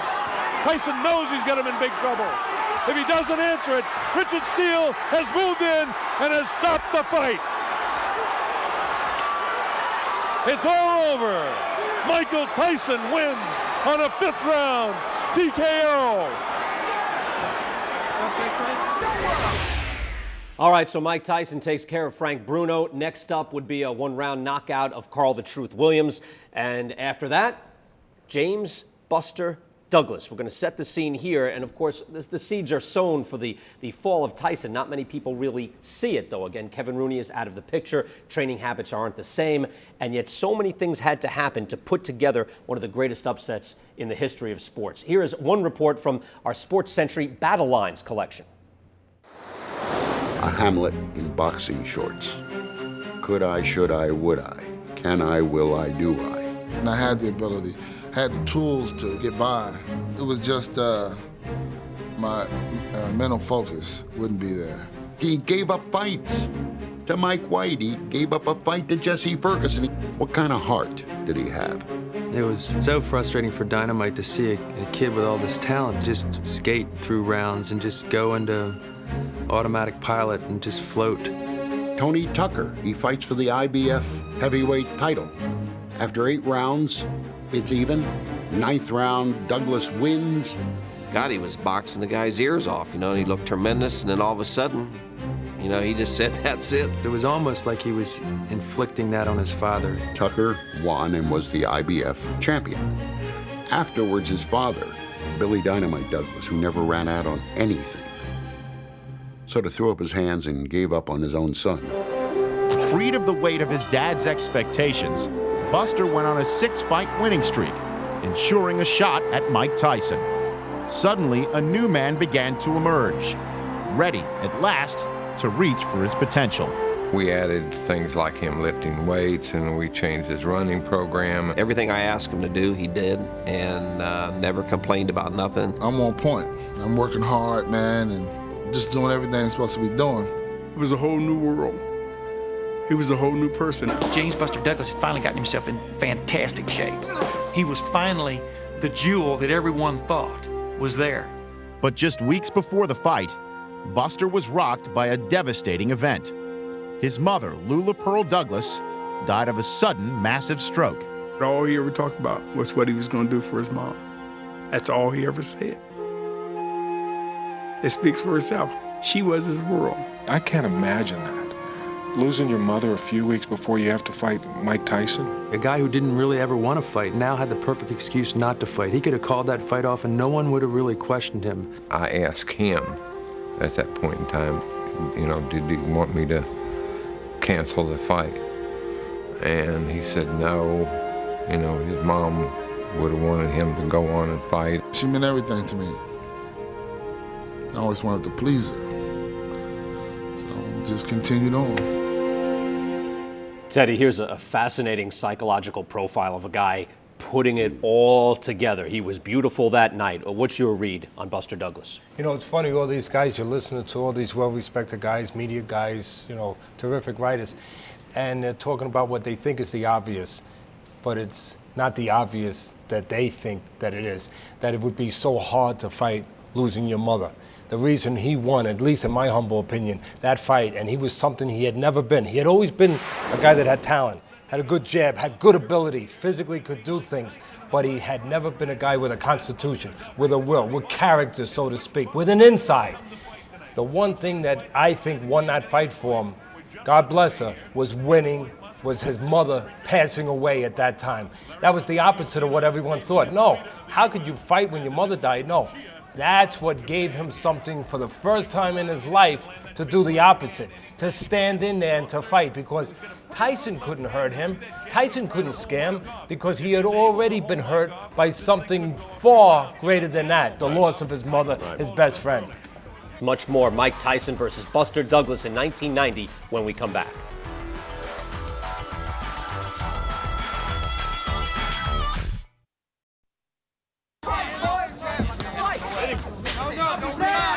Past the midway portion of the fourth round, and Octavio Moran separates them for about the 20th time so far here.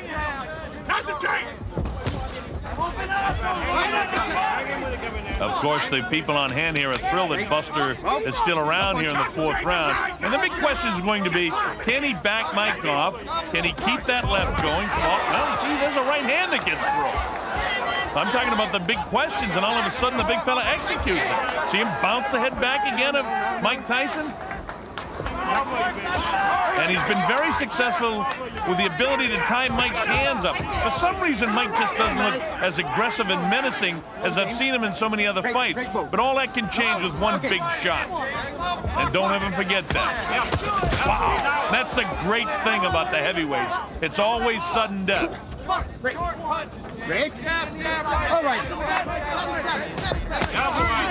There's the ability of Buster Douglas again. You have to say, in all the fights and all the world telecasts we've done that have involved Buster Douglas, this is the best I've ever seen him look. And of course, styles make fights, and you see, oh, there's Mike missing that big left and just grazed the chin of Buster Douglas, and Douglas answering with loaded up shots of his own at the bell end. Round 4.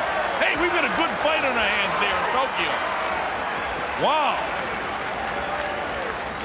Mike Tyson just barely missed that left-hand shot, and right away Buster came right back. Well, listen, as Evander Holyfield, of course, he's in line. He's got a $12 million guarantee for June, so of course he wants everything to go the way it's supposed to go. Evander, one of the great warriors in the sport, but he'll have his hands full with Tyson like everyone else has had.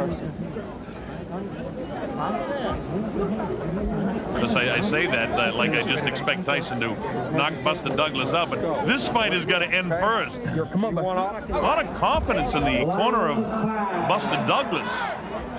And Buster filled with confidence as we go to round number 5. You know, on my scorecard, I actually have Douglas winning 2, 3, and 4. And look at this, the first 2 big shots and 3 and 4 shots landed, and this is the 5th round, are landed by James Buster Douglas. Not intimidated at all. Now you see what I mean about backing him off? This is the first guy I've seen that's been able to do this. As I say that, Mike comes right forward. The trouble with trying to analyze what Buster's doing now is I just have the feeling that Mike wants to drag this into some later rounds. But there was a real good right hand that landed off the hand of James Buster Douglas. No, 2 punches. 2 punches, okay. A little bit of swelling and puffiness by that left eye. See the jab followed by the right hand. Mike with puffiness by that left eye here in the 4th round. Now Buster is back up on his toes like he was in the real early going. No. You know, as the rounds go by, this guy is gaining more confidence. So Mike doesn't want to drag this thing any further than he really has to now. Mike never used to be hit as much as he's been hitting this fight. Oh, big right hand landed that time. Buster's, if 2, 3, or 4 is a question mark, he's winning the 5th round handily. You don't need to be a professional boxing judge at the midway point here, and even inside there he lands an uppercut. Mike lunging with the left hand. And Buster seems quick enough on his feet, so as Mike lunges with that left hook, he's able to slide back. A lot of that has to do with the height and reach that he has. But he's chosen to stand and fight with Mike, where Bone Crusher, Smith, when he fought him, and Mitch Blood Green, every time they get any place near Mike, they just tied him up, and it made for a lackluster fight. Buster Douglas, for however long this goes, has come to fight.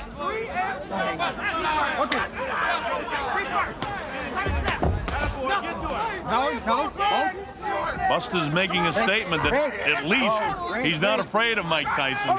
And that's something that we can't say for too many of the opponents that have fought Mike, no matter whom they may be to this stage in Mike's young career.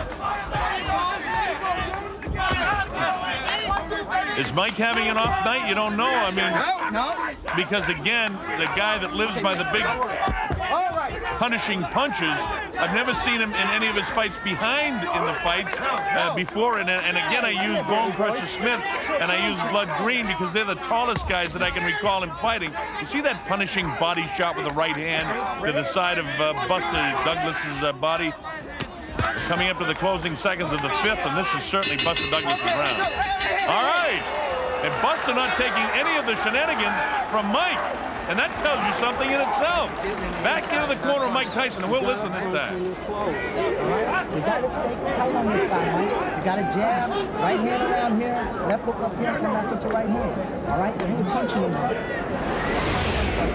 I tell you, it's very instructive, educational to watch these tapes again because you watch the fight live, you see it one way, and then you look back and you go, whoa, I didn't realize all of that. Now with hindsight, Teddy Douglas, for this one night was a beautiful fighter, hard hitting, snappy, crisp with his combinations.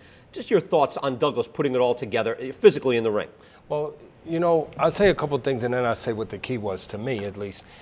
He always had the ability, but he, as we said earlier, never had the constitution, never had the will to go along with it. But he knew how to stand tall. He knew how to throw a jab. He knew how to put punches together. Defensively, he was good. He knew how to fight. But here, watch this. You know what he's doing here? Different than anybody else. He's not afraid to throw the punches. It's that simple. He's not intimidated. He's letting the punches go. There were other guys. Oh, they're coming hard, too. Listen, there were other guys that were tall. There were other guys that had ability. There were other guys that had reflexes, that had hand speed.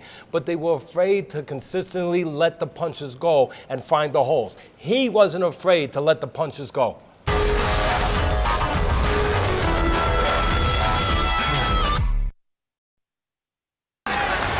We return to Gleason's Gym, ringside Mike Tyson, Brian Kenny, Teddy Atlas, Bert Randolph, Sugar. We're getting now further into this fight with Tyson and Douglas. We've already established that Douglas is fighting beautifully, but Mike Tyson would have his moment in round number 8. Let's pick up the 8th round.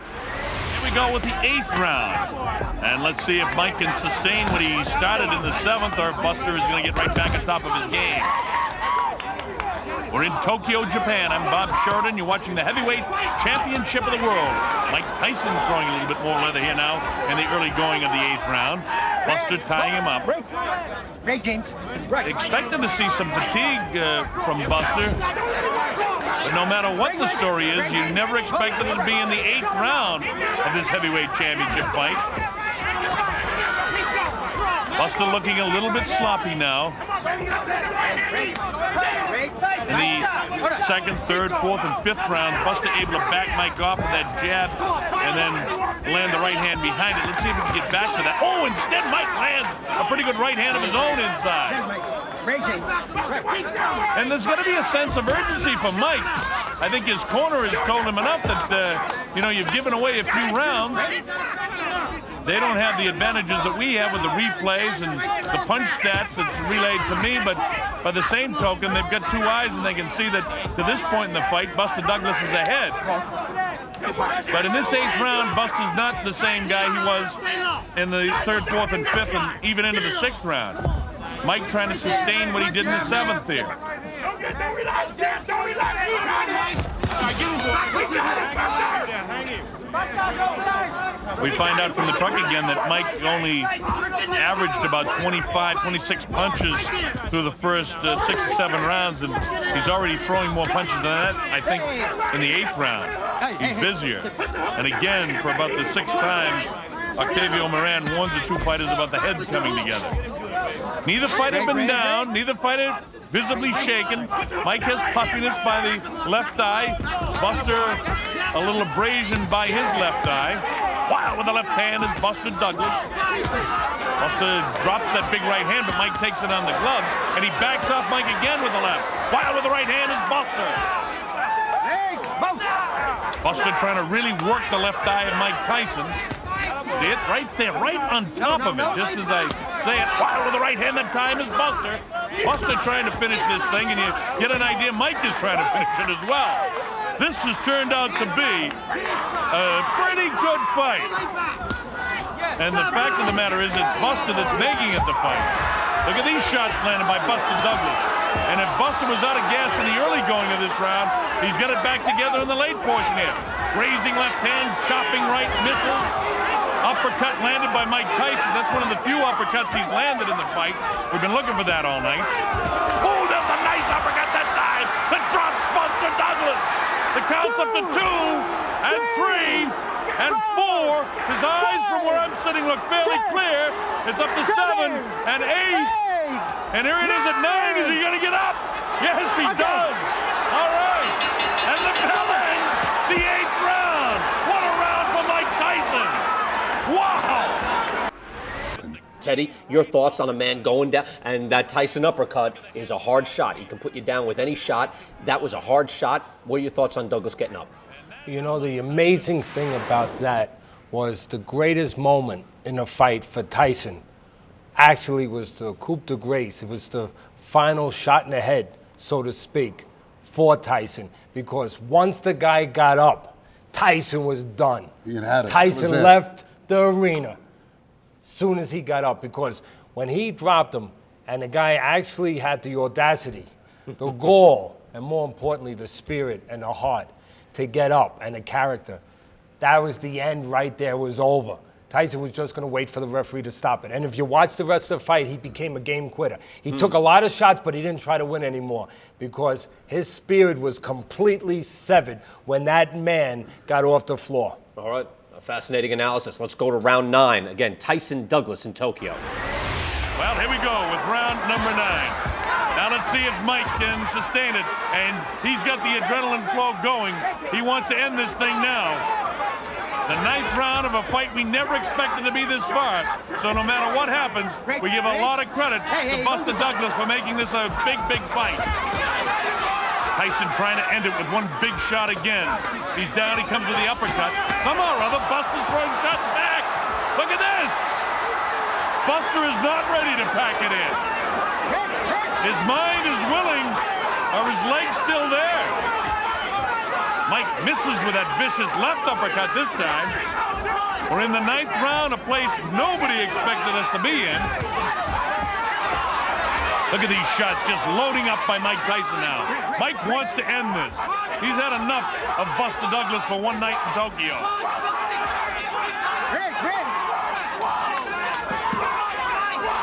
Buster seems to have the bounce back in his legs.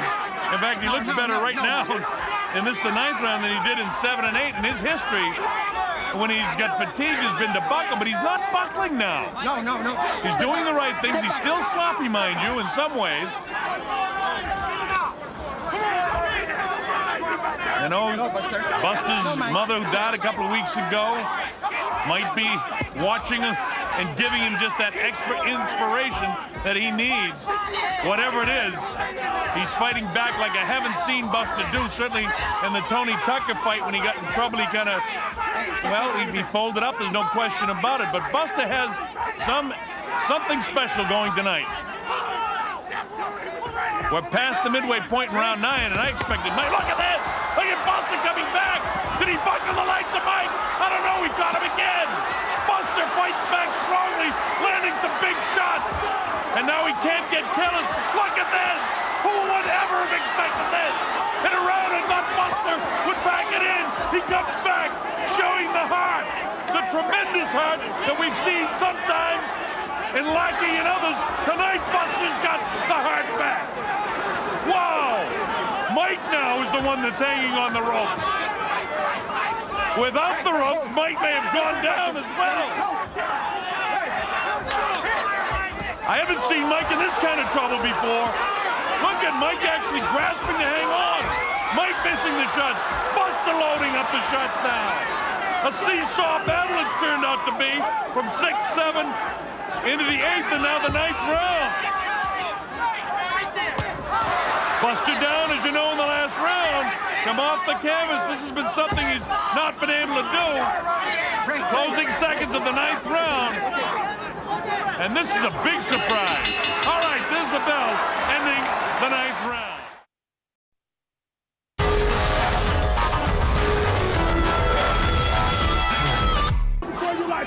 Round 10. Buster Douglas absolutely having the night of his life to this point. Oh, Mike tries to land a big right hand to open the 10th round. Mike wants to finish this thing in the worst way. And according to my scorecard, he almost needs to. Let's see if Buster can sustain through the 10th round. Oh, right hand landed as the referee was breaking them. Mike misses the uppercut. Mike's left eye is really closing up now. As I take a look, I get a good shot. Well, you can't see it, but I can. And his eye is really absolutely closed on the left side. That jab of Buster was good in the early going, but the big surprise to me is the way Buster came back in the 9th round. Look at this. Buster not intimidated. He wants to keep it going. Play. So there it is, the end of the reign of Iron Mike Tyson. He'd pick up a belt later on, but this, now we know in hindsight, was it, Bert? Yes, I mean, this is the end of his period of greatness. And so the youngest man ever to win the heavyweight championship becomes the youngest man ever to lose the heavyweight championship. Teddy, just beyond the psychological points here, did he not move his head the way he had previously, or was it that Buster Douglas was that good that night?